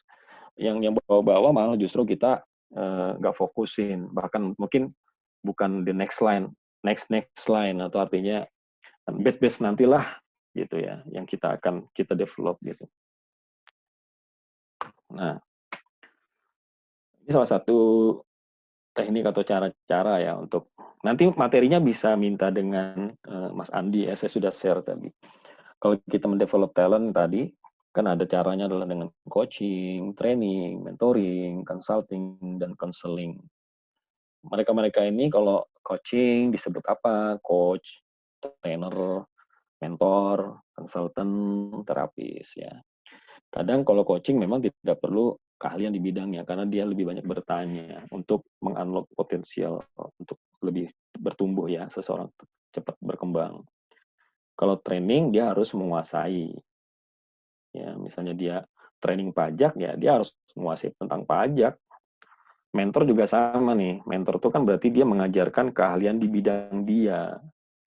Misalnya dia manajer produksi, maka dia mementor seseorang yang memang terkait dengan produksi, terkait dengan pekerjaannya. Jadi dia harus paham ya, terkait bidang tersebut. Kalau consulting ini lebih banyak dengan subjek-subjek tertentu. Ya, dia konsultan. Keahliannya harus untuk di bidang tertentu. Ya. Dan goalnya kebanyakan kalau consulting ini improve sistem yang baru gitu. Ya, ini salah satu banyak cara ya untuk kita mendevelop talent kita di sini. Terus metodenya ada juga nih kan. Kalau coaching menggali, training memberitahu dan bertanya, dua komunikasi juga sebenarnya. Kalau mentoring itu lebih banyak memberitahu dan sharing pengalaman. Kalau consulting itu memberi solusi dia. Kalau di counseling ini memberi nasihat. Ini biasanya udah sertifikasi di sini. Kalau counseling ini wajib punya sertifikat atau ijazah seperti itu, khusus di bidangnya. Ya. Ya, ini salah satu apa namanya goals-nya lah ya, goals-nya bisa rekan-rekan lihat di sini. Kalau pesertanya, kalau di coaching ini siapa aja bisa, tidak mesti harus sama bidangnya ya. Kalau training, dia yang di training biasanya talent tadi. Makanya saya bilang tadi talent tadi sebenarnya karyawan kita tuh talent. Hanya bedanya kalau yang di sini tuh, kalau saya bilang di sini tuh semua ini talent, tapi di sini tuh talent pool. Ini talent pool, ini talent pool, ini talent pool, gitu. Orang-orang yang siap untuk dipromosiin. Nah, tapi semua ini talent. Nah, ini adalah consulting, berarti banyakkan sistem atau organisasi. Gitu. Oke, ada pertanyaan rekan-rekan? Daripada saya ngomong terus nih, sudah Ya. 1 jam Pak setengah. Dewi. Mungkin bukan pertanyaan, tapi lebih banyak sharing lah ya. Kita masalahnya, saya juga praktisi ini ya. Saya juga praktisi. Saya juga sekarang baru menjabat di Compensation and Benefit dan Organization. Baru Januari.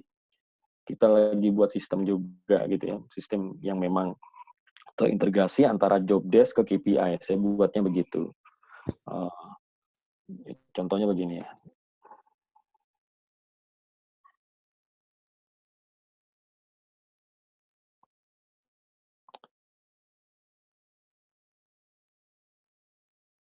Bentar ya, saya share dulu ya. Nah. Bisa lihat nggak rekan-rekan ya? Bisa lihat? Bisa, Mas Andi bisa lihat? Bisa ya? Bisa. Nah, ini adalah job desk, salah satu job desk yang sebenarnya dia harus align, harus sama atau bukan sama ya, artinya align dengan KPI tadi. Contoh, mungkin rekan udah tahu lah ya job desk itu seperti apa. Ada job purpose-nya gitu ya, ada job purpose-nya. Nah, di sini tuh yang mau saya sampaikan adalah key accountability ya. Nah, ini yang saya bilang tadi, KPI bisa ngambil dari job desk, bisa sebenarnya. Karena di KPI itu harus ada namanya job result, activities-nya apa, ruang lingkupnya apa, ya. Karena akan hubungannya ruang lingkup ini, termasuk jangka waktu ini akan hubungannya dengan job grading, ya, job grading. Kalau kita bicara indikator berarti hubungannya dengan KPI. Di job desk ini ada indikator tapi bukan KPI. Kalau indikator itu lebih banyak dia tadi yang di dalam KPI itu ada indikator saja, dia berupa persentase misalnya gitu. Ya, persentase atau berapa jumlah. Tapi angkanya belum ada. Nah, ini job desk ini harus align, harus bisa diambil ke KPI. Artinya kita boleh milih yang mana yang memang itu menjadi main job kita, satu atau dua. Sisanya adalah inisiatif project yang harus kita buat untuk level manajemennya. Tetapi kalau dia level bawah, maka paling banyak adalah job desk-nya semua job desk-nya hampir 80% itu menjadi performance kinerjanya dia gitu. Gitu.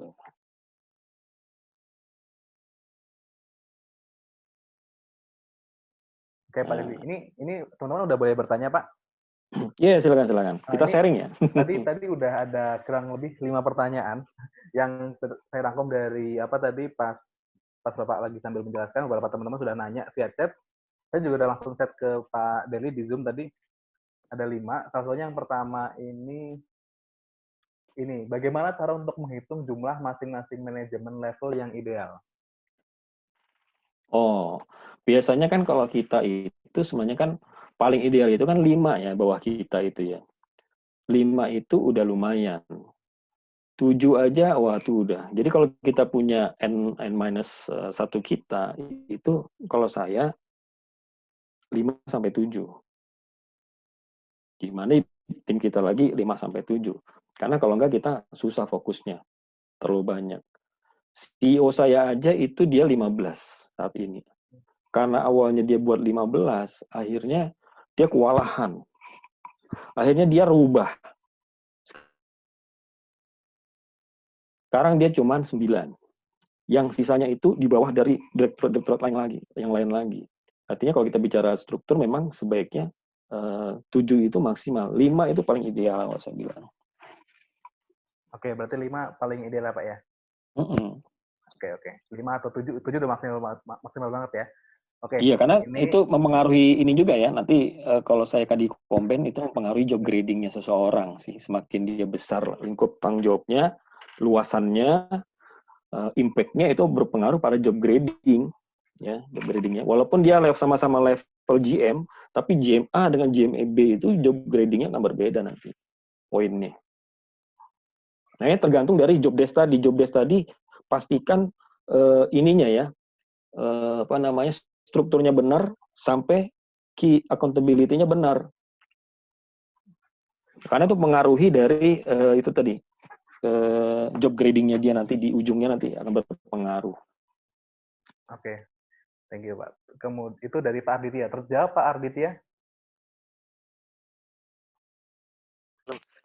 Sebenarnya terjawab, cuman saya jadi pengen tanya terkait dengan penyusunan job grading agak di luar konteks ini sih, cuman ya udah dijawab. Bapak Derli dalam melakukan job evaluation menggunakan metode apa? Apakah Hay, mungkin pakai Mercer atau? Saya point factor aja Mas. Jadi kalau saya buatnya di human capital itu kita buat sendiri dengan IT, di mana sistemnya tuh begini. Sebentar, saya share dulu ya. Karena menarik, karena saya pernah ikut ya sertifikasi Hyundai lah ya. Saya tahu ya, Hay itu agak ini tapi Mas, biasanya dia lebih ke pertambangan. Kalau saya kan karena retail, saya nggak terlalu ke Hay karena jelimet banget. Saya buatnya point factor aja jadinya. Point factor jadi penentuannya. Dan itu bergantung dari job desk tadi Mas. Jadi kita buat sistem yang memang terintegrasi. Jadi kalau misalnya seseorang itu buat job di sini, bisa kelihatan nggak sih di sini? Belum keluar. Oh, nggak kelihatan ya? Bentar.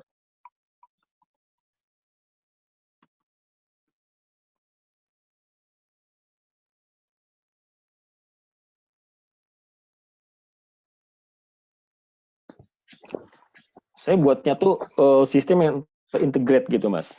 Jadi kalau seseorang itu seorang director, dia ingin membuat bisnis model baru ya, maka dia kan buat struktur biasanya ya. Jadi membuat struktur itu di sistem. Ketika dia membuat struktur di sistem, maka di situ juga dia wajib membuat job desk, langsung job desk di situ. Dan job desk itu pun saya udah arahkan dia membuat tadi itu pilihan-pilihan yang memang dia akan bisa pilih. Misalnya kayak accountability-nya, dia akan tulis di situ. Tapi nanti job itu akan langsung berpengaruh kepada job grading ya, job gradingnya posisi itu. Dan indikator pun yang akan dia buat itu akan align dengan key performance indicator yang memang nanti bisa diambil, tapi tidak teradop langsung semua, tapi bisa diambil gitu. Ini ya, kalau saya share job desk-nya tadi kan begini. Nah, ini ada hubungan sama indikator. Jadi kalau kita bicara HR, itu kan nggak jauh-jauh dari KPI, ada indikatornya juga ya, job desk. Karena bermula itu kan dari job desk. Kalau kita bicara, jadi ini kayak apa namanya, nggak bisa part by part sebenarnya dia. Karena dia terintegrasi ke semuanya. Kalau kita bicara values, bicara core kompetensi, itu pengaruhnya ke job desk juga. Ketika values dirubah, maka core kompetensi harus ada definisi baru. Itu pengaruh ke core kompetensi yang ada di job desk. Kan begitu. Kalau kita bicara goals, maka pengaruhnya di job desk. Jadi job desk ini bisa dikatakan hampir tiap tahun berubah, bisa jadi memang harus begitu. Makanya agak aneh kalau job desk itu sekali dibuat untuk selamanya, nggak bisa. Dia mengikuti dari perkembangan organisasi. Nah, kalau kita lihat di sini rekan-rekan ya, ketika seorang yang buat ini bukan Odi. Sekali lagi yang buat job desk ini yang di sistem, ada sistem. Ini kan cuma contoh di Word ya. Di sistem itu yang buat itu adalah BU director atau supporting director ataupun namanya. Mereka yang buat ini. Kemudian mereka buat job purpose-nya apa. Setiap kalimat-kalimat yang ada di sini rekan-rekan melakukan identifikasi ya. Ruang lingkupnya seperti apa, jangka waktunya seperti apa. Ini akan mempengaruhi grading dari job position di sini, rekan-rekan. Nanti dia mungkin nggak lihat bahwa dia akan buat aja dulu job desk, tapi nanti akan berpengaruh di ini dia nanti apa namanya di job desk-nya dia ini. Ini ya sebentar ya, saya share lagi yang tadi, kita masuk lagi. Nah, nanti akan masuk ke grading-grading ini. Jadi kalau kita bicara tadi organisasi, saya bilang tadi sama-sama level 5, bisa jadi job grading-nya berbeda, compensation-nya pun berbeda dia, gitu. Karena angka-angka ini bergantung pada job desk tadi, nilai job desk tadi berapa. Kalau kita bisa bilang itu job evaluasi, kita mengevaluasi atau job analisis, kita menganalisa sebuah jabatan, sehingga berapa sih gitu ya, poin-poinnya dia. Nah, jadi karena tadi hubungannya sama KPI, saya harus sampaikan bahwa memang KPI itu ada hubungannya dengan job desk, tapi bukan job desk, maksud saya seperti itu. Oke, bagus. Ya, gamblang banget sih, Pak. Makasih, Pak. Mungkin kalau yang nggak tahu HR agak terlambat biasanya ininya ya. Penjelasan saya tadi kan bisa ke sana ke sini. Tapi kalau dia tahu frame HR secara keseluruhan harusnya gampang. Tahu dia. Oh ya gitu. Karena saya udah beberapa kali share tentang itu tadi framework job desk hubungannya sama KPI, organization, bagaimana core kompetensi gitu ya. Bagaimana values itu hubungannya dengan job desk dan juga dengan kita sebagai leader itu menjadi PR besar di HR karena saya maunya begini, ketika values berubah, definisi dirubah di values, maka job desk itu akan otomatis berubah sesuai core kompetensinya. Sehingga ketika kita mau mengakses karyawan, tim assessment pun tidak perlu lagi bingung, values kita apa sekarang ya, job desk-nya ini tapi values-nya nanya lagi, kan aneh. Values itu harusnya udah align dengan job desk yang ada di dalam core kompetensi kita gitu. Boleh dicontohkan lah maksudnya bagaimana, Pak? Mungkin jadi, bisa lebih ya. Bentar ya.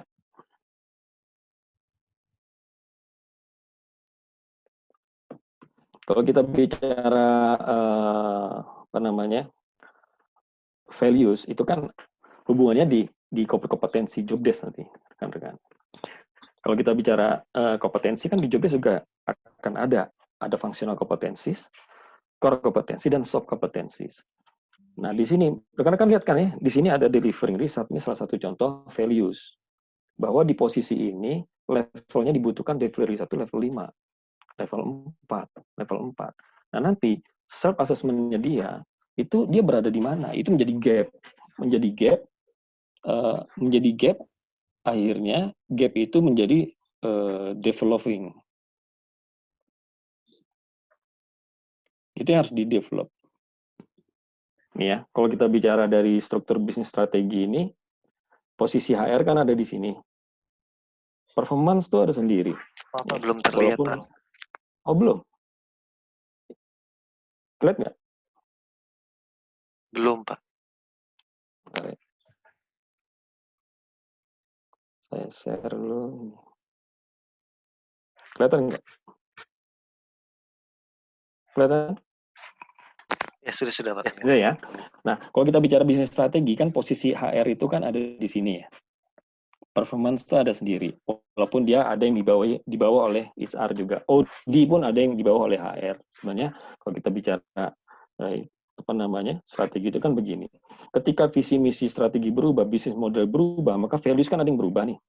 Ketika values berubah, maka kan harus di-update. Ketika values berubah, hubungannya kan dengan core kompetensi. Core kompetensi di sini, bahkan soft kompetensi yang memang hubungannya sama values, ketika kita tidak buat definisi baru, maka job kita di sini, job desk yang ada di sini itu tidak akan berubah.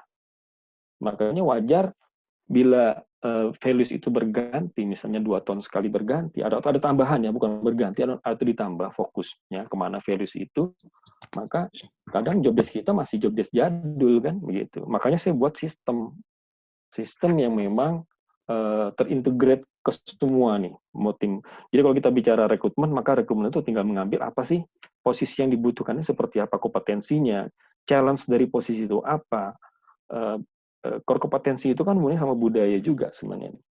Oh, orang harus begini Pak ya, di sini delivering result itu menjadi nomor 1. Bapak di sini kompetensinya diharapkan paling tinggi loh Pak. Challenging-nya itu begini loh Pak. Jadi tim rekrutmen itu tidak lagi bertanya-tanya, Pak, ini job desk-nya apa ya, Pak? Kalau saya mau rekrut, dia nanti tugasnya apa? KPI-nya apa? Kan begitu kan? Tim rekrutmen biasanya nanya lagi dia, posisi ini, tolong direkrut ya, cariin gitu, di LinkedIn misalnya. Dia kan bertanya KPI-nya apa ya, Pak? Nah, sebenarnya di sini sudah nggak perlu lagi dibertanya KPI. Kalau memang sistem kita itu terintegrate satu sama lain, gitu. Baik, Pak. Oke, Pak Deli, ini juga masih ada beberapa pertanyaan lagi nih, Pak. Oh iya, oke. Ini ada yang bertanya lagi nih. Bagaimana cara kita sebagai leader untuk memotivasi orang yang sudah diproyeksikan untuk menggantikan posisi kita nih? Nah, tapi tidak memiliki komitmen meskipun kita sudah melakukan berbagai cara sebagai leader. Enggak komitnya karena apa? Enggak komit maksudnya dengan perusahaannya, dengan values-nya, dia nggak mau naik ya, kan begitu. Dari Bu Arjani tadi ya. Iya, terima kasih. Jarita, sorry ya. Iya, halo. Suara saya kedengeran ya? Ya, jadi sebenarnya lebih ke arah value ya. Oh, value ya. Dari perusahaan yang akhirnya, oke, dia nggak mau berkembang karena secara komitmen dia tidak tahu gitu loh value perusahaan itu apa gitu. Jadi sebenarnya dia sudah diproyeksikan untuk menjadikan pengganti gitu ya, pengganti saya gitu. Tapi kok untuk value-nya sendiri dia masih kurang paham gitu. Jadi kita sebagai leader tuh harus seperti apa gitu loh Pak. Tapi dia perform ya Mbak ya. Dia perform artinya dia bisa dikatakan di posisi 4 dong ya dia ya. Iya, perform tuh dia perform sih Pak. Cuman memang kategorinya hampir sama kayak kura-kura ya Pak. Jadi kayak agak lambat gitu. Jadi, ya hati-hati nanti dia.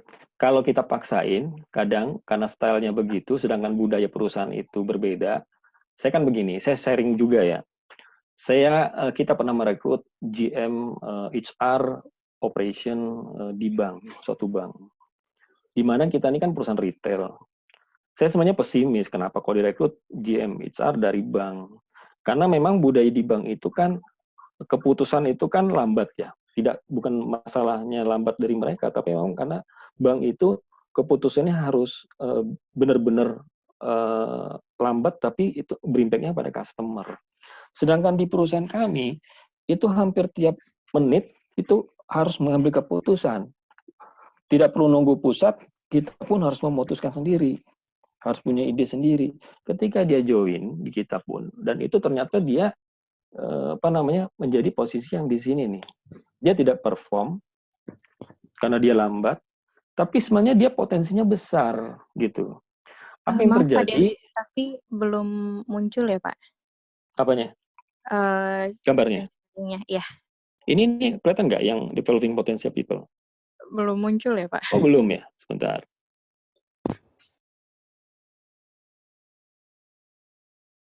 Yang ini nih. Muncul? Belum muncul, Pak.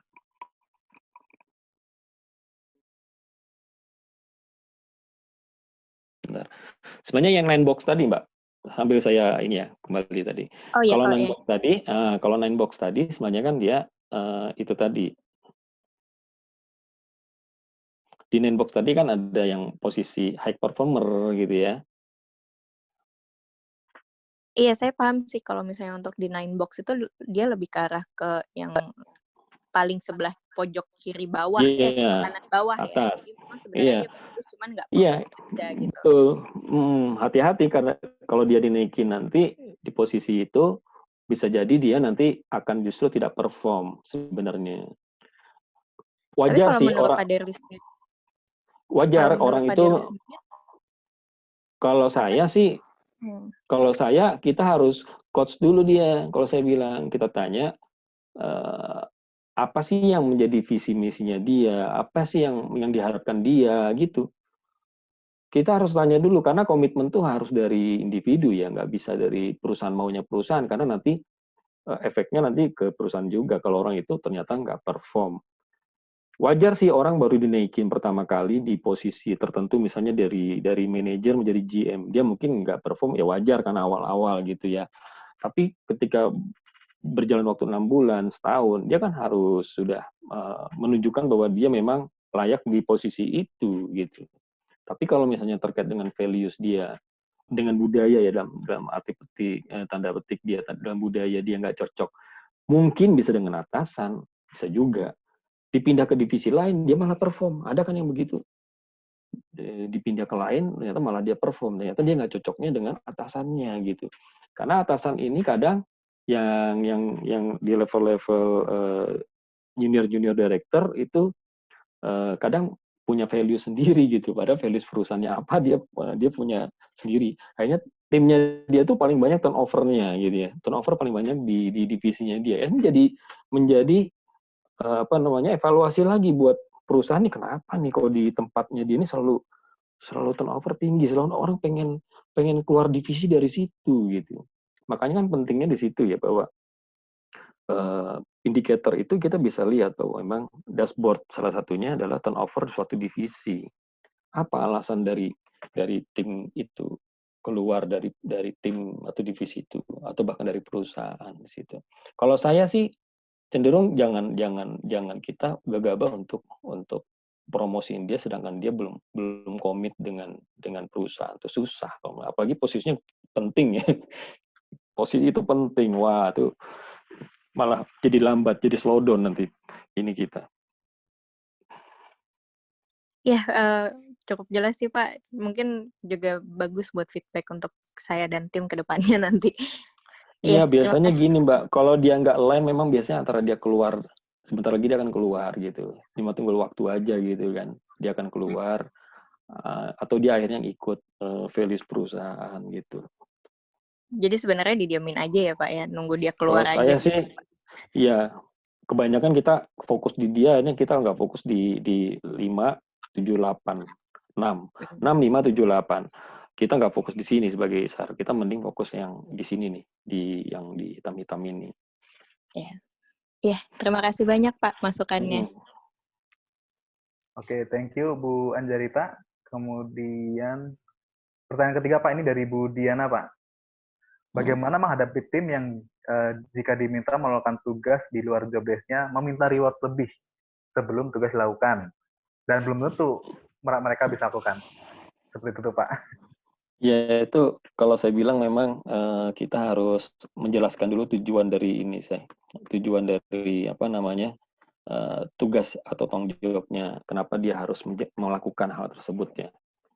Karena memang kita hadapi pasti banyak level-level bawah yang memang merasa kerjaanku tuh ini aja loh gitu. Kalau mau dilebihin ya gaji saya kok nggak naik gitu. Ya harus dibuktikan dulu kan sebenarnya kan dia mampu nggak. Makanya kita sebut dengan enlargement, enrichment itu kan kita harus jelaskan sama dia bahwa ini bagian dari enlargement kamu, development gitu. Dan tujuan dari dia begitu tuh harus dikasih tahu kenapanya gitu. Karena kadang orang mau bergerak ketika dia dikasih tahu why-nya. Why saya melakukan pekerjaan itu. Tapi kalau kita langsung what, apa yang kamu lakukan? Nih, kamu saya tambahin kerjaan ya. Nih, apa saja, ini saja. Biasanya orang dimulai dari what itu agak bisa, tapi dia terpaksa. Tapi kalau kita why dulu, memang agak sabar ya. Saya sering juga begitu filosofi. Kamu tahu nggak kenapa manajemen memutuskan begini? Saya pelan-pelan dulu tuh, masuk dulu. Tahu kan maksudnya kan? Nah, makanya kita rubah begini, gitu.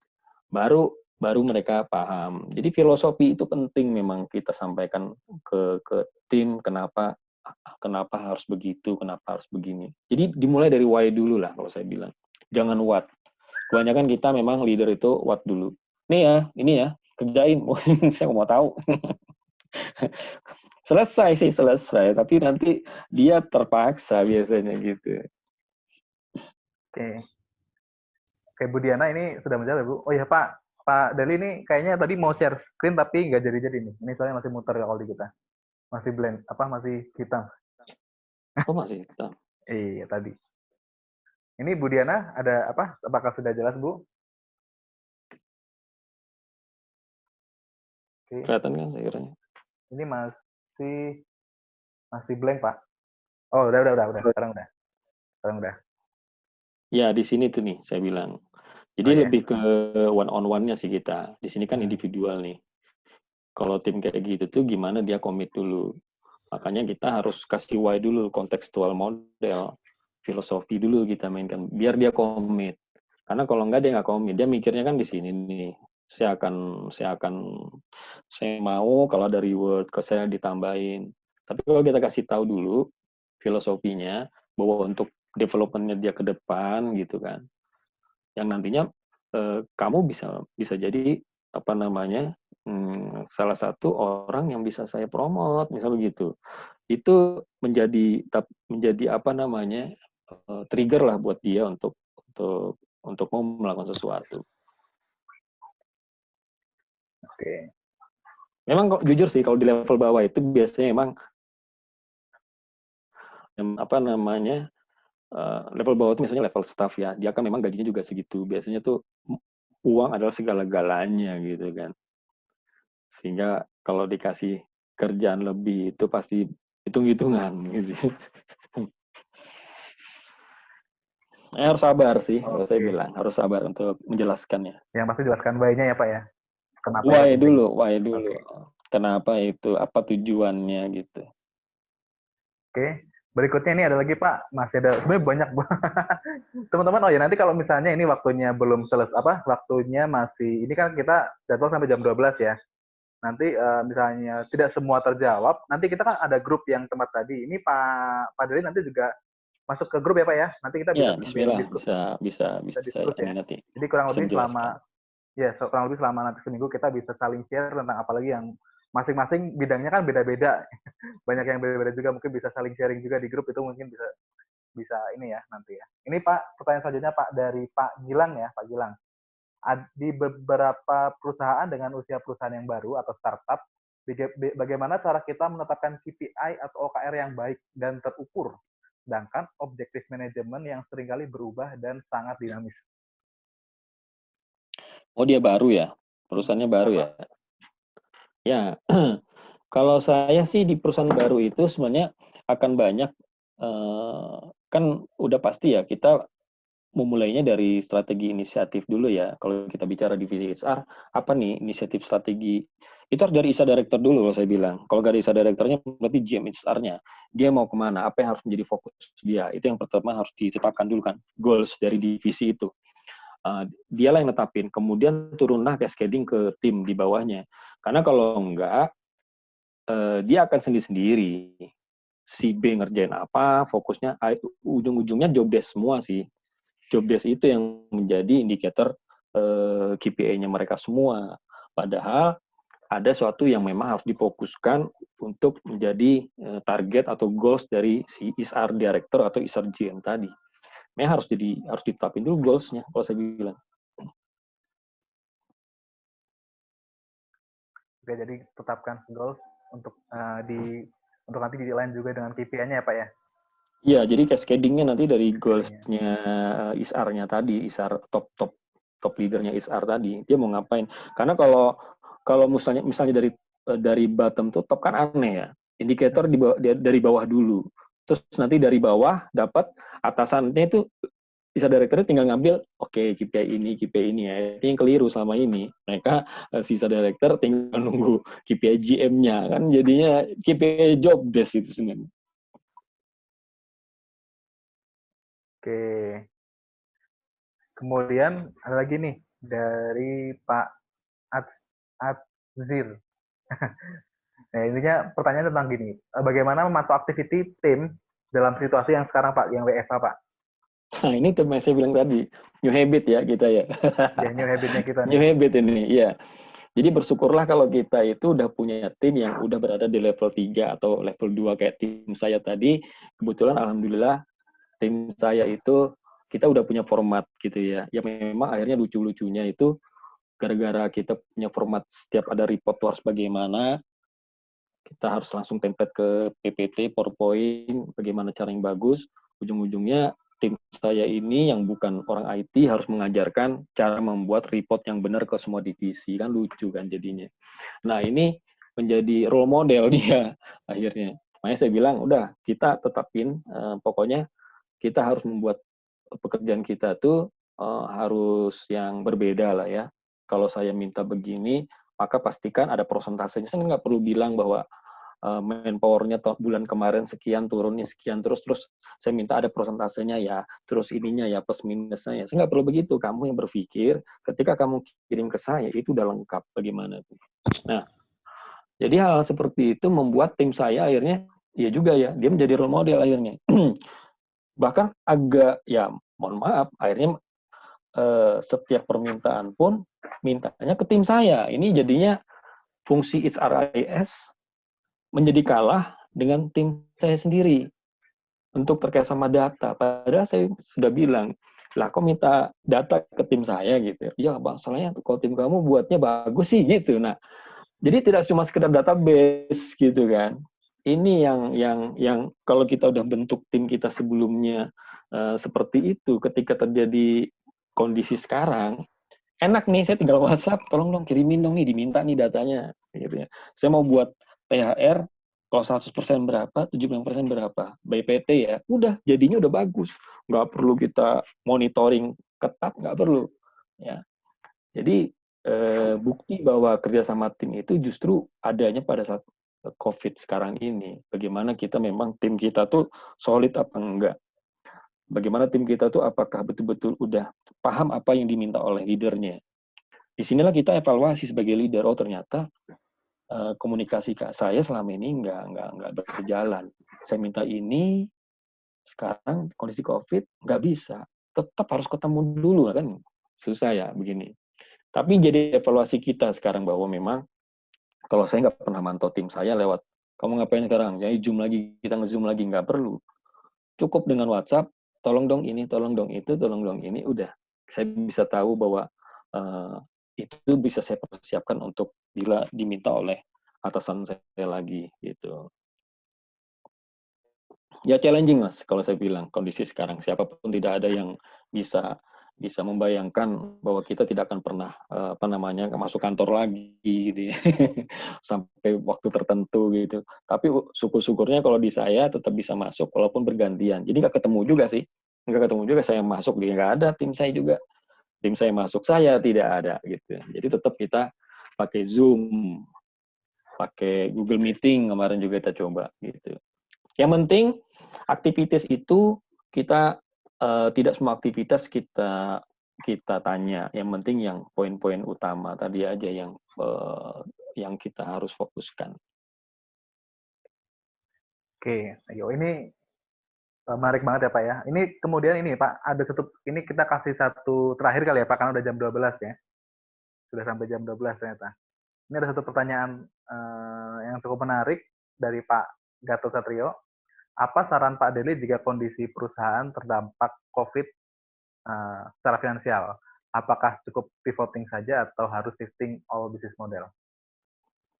Kalau kondisinya sih, kalau saya bilang harus gradasi ya. Kita harus gradasi. Pertama, kalau di kita yang kita lakukan saat ini adalah gradasinya adalah pertama yang kita lakukan itu kita mau melihat kondisi sistem kontrak. Karena kontrak itu kita cek lagi. Karena kan sales turun, tapi people-nya malah banyak yang nganggur ya. Kalau di kami kebanyakan di non-food.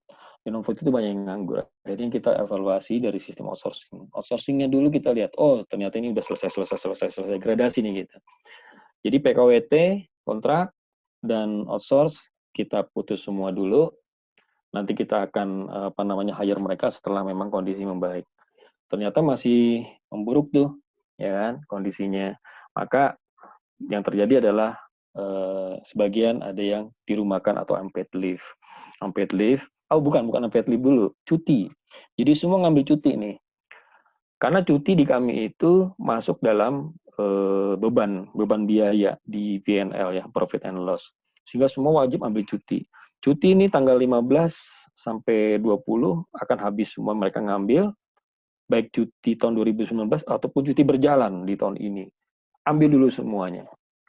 Artinya beban dari P&L berkurang. Kalau itu enggak lagi, maka kita unpaid leave. Unpaid leave sekarang masih belum, tapi kita akan lakukan bila memang PSBB ini berlanjut. Unpaid leave itu artinya kita cuma 15 hari kerja, 15 harinya adalah unpaid leave. Jadi separuh gaji. Ya, syukur-syukurnya terbantu dengan THR sekarang kan. Jadi sebenarnya walaupun unpaid leave, sebenarnya mereka tetap terimanya full bahkan lebih gitu. Ya intinya kita gradasi sih keputusan yang kita ambil. Terburuknya lagi unpaid leave itu kita perluas kalau masih berjalan di bulan Juni. Mau nggak mau unpaid leave, tapi kita layoff yang itu saja, yang kontrak, outsource gitu, yang kita layoff. Mungkin terlihat dari bisnisnya juga ya kalau saya bilang. Betul. Oke, thank you Pak Deli.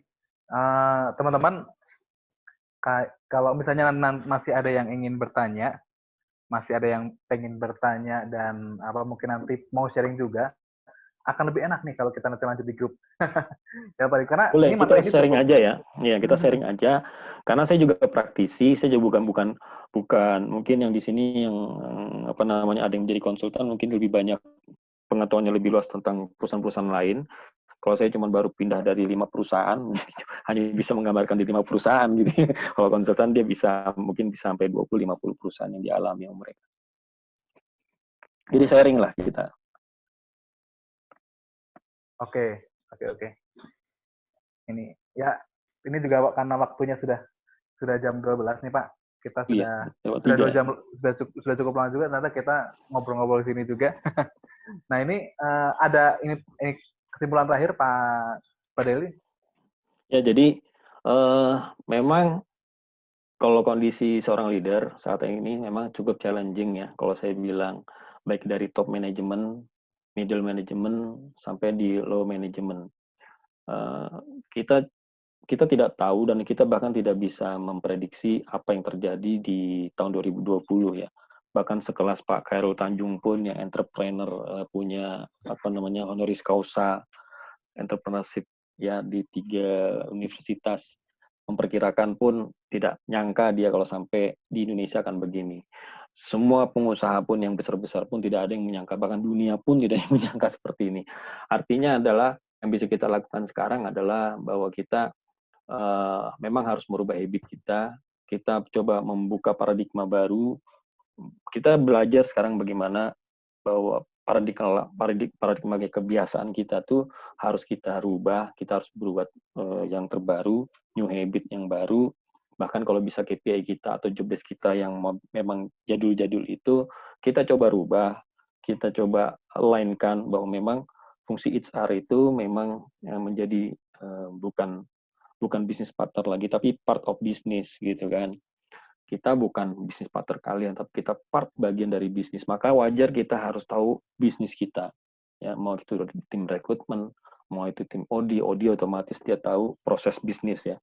Tapi kita di HR lain, mau HR AS, mau dia compensation benefit, wajib tahu bisnis karena dia adalah part of business gitu, bukan dari bisnis partner lagi kalau saya bilang. Nah, dari hal itu, kalau kita punya mindset part of business, maka kita tahu bisnis model kita, tahu bisnis proses kita, maka kita akan lebih mudah untuk memasukkan program-program HR yang cocok ke bisnis kita. Jadi juga memang bisnis kita nggak cocok ya udah dipaksakan dulu. Pelan-pelan memang kan, tidak mungkin semua konsep misalnya kita masukkan ke semua, kadang nggak cocok juga dia di ini. Yang simple-simple dulu, misalnya point factor dulu kita buat job analisis job desk-nya kita buat pelan-pelan dulu gitu. Sama yang buat adalah BU director atau business owner sendiri yang buat job desk, organization, kita tinggal melihat benar dia buat itu. Kita yang mengevaluasi dari apa yang sudah dibuat mereka. Jadi hal-hal itu yang kalau saya bilang yang bisa kita lakukan agar memang perusahaan kita itu merasa bahwa HR itu memang part of business. Itu sih kalau yang bisa saya sampaikan dari bahwa kita managing people ini bukan cuma people, tapi managing people untuk mencapai tujuan dari perusahaan kita. Gitu. Oke, thank you Pak Deli. Ya closing yang cukup luar biasa teman-teman. Yang pasti kita juga meskipun dalam kondisi pandemi seperti ini juga tetap harus semangat ya. Iya, harus. Supaya betul. Semoga cepat pandeminya. Ya, semoga di after yang kalau bisa sebelum Lebaran ya. Kalau Lebaran, kalau bisa Lebaran ini terakhir lah kita menghadapi pandemi ini. Ya, oke, terima kasih Pak Deli share-nya. Sama buat semua juga. Mohon maaf bila tidak memuaskan jawabannya. Ya, oke teman-teman. Nanti jika ada pertanyaan bisa kita lanjut di grup WhatsApp nanti. Ya, buat teman-teman untuk pertanyaan, untuk materi juga kita nanti akan share di grup. Jadi pastikan teman-teman juga ada di grup tersebut ya. Kalau belum. Ya saya harapkan juga gini Mas, dari yang lain mungkin ngasih inputan. Kalau saya begini, nah jadi kita bisa tukar pendapat nanti di situ, ya kan? Ya. Kita tidak melihat yang terbaik atau kita paling baik tidak, karena yang paling cocok mungkin ada yang cocok, ada yang tidak di perusahaan kita gitu yang kita implementasikan begitu tujuannya. Yes. Oke. Buat Pak Deli nih ada pantun khusus buat Pak Deli. Beli sepatu di toko Bali. Mantap. Iya, beli sendal juga bisa. Terima kasih Bapak Deli, sharingnya sangat luar biasa. Wah, sip.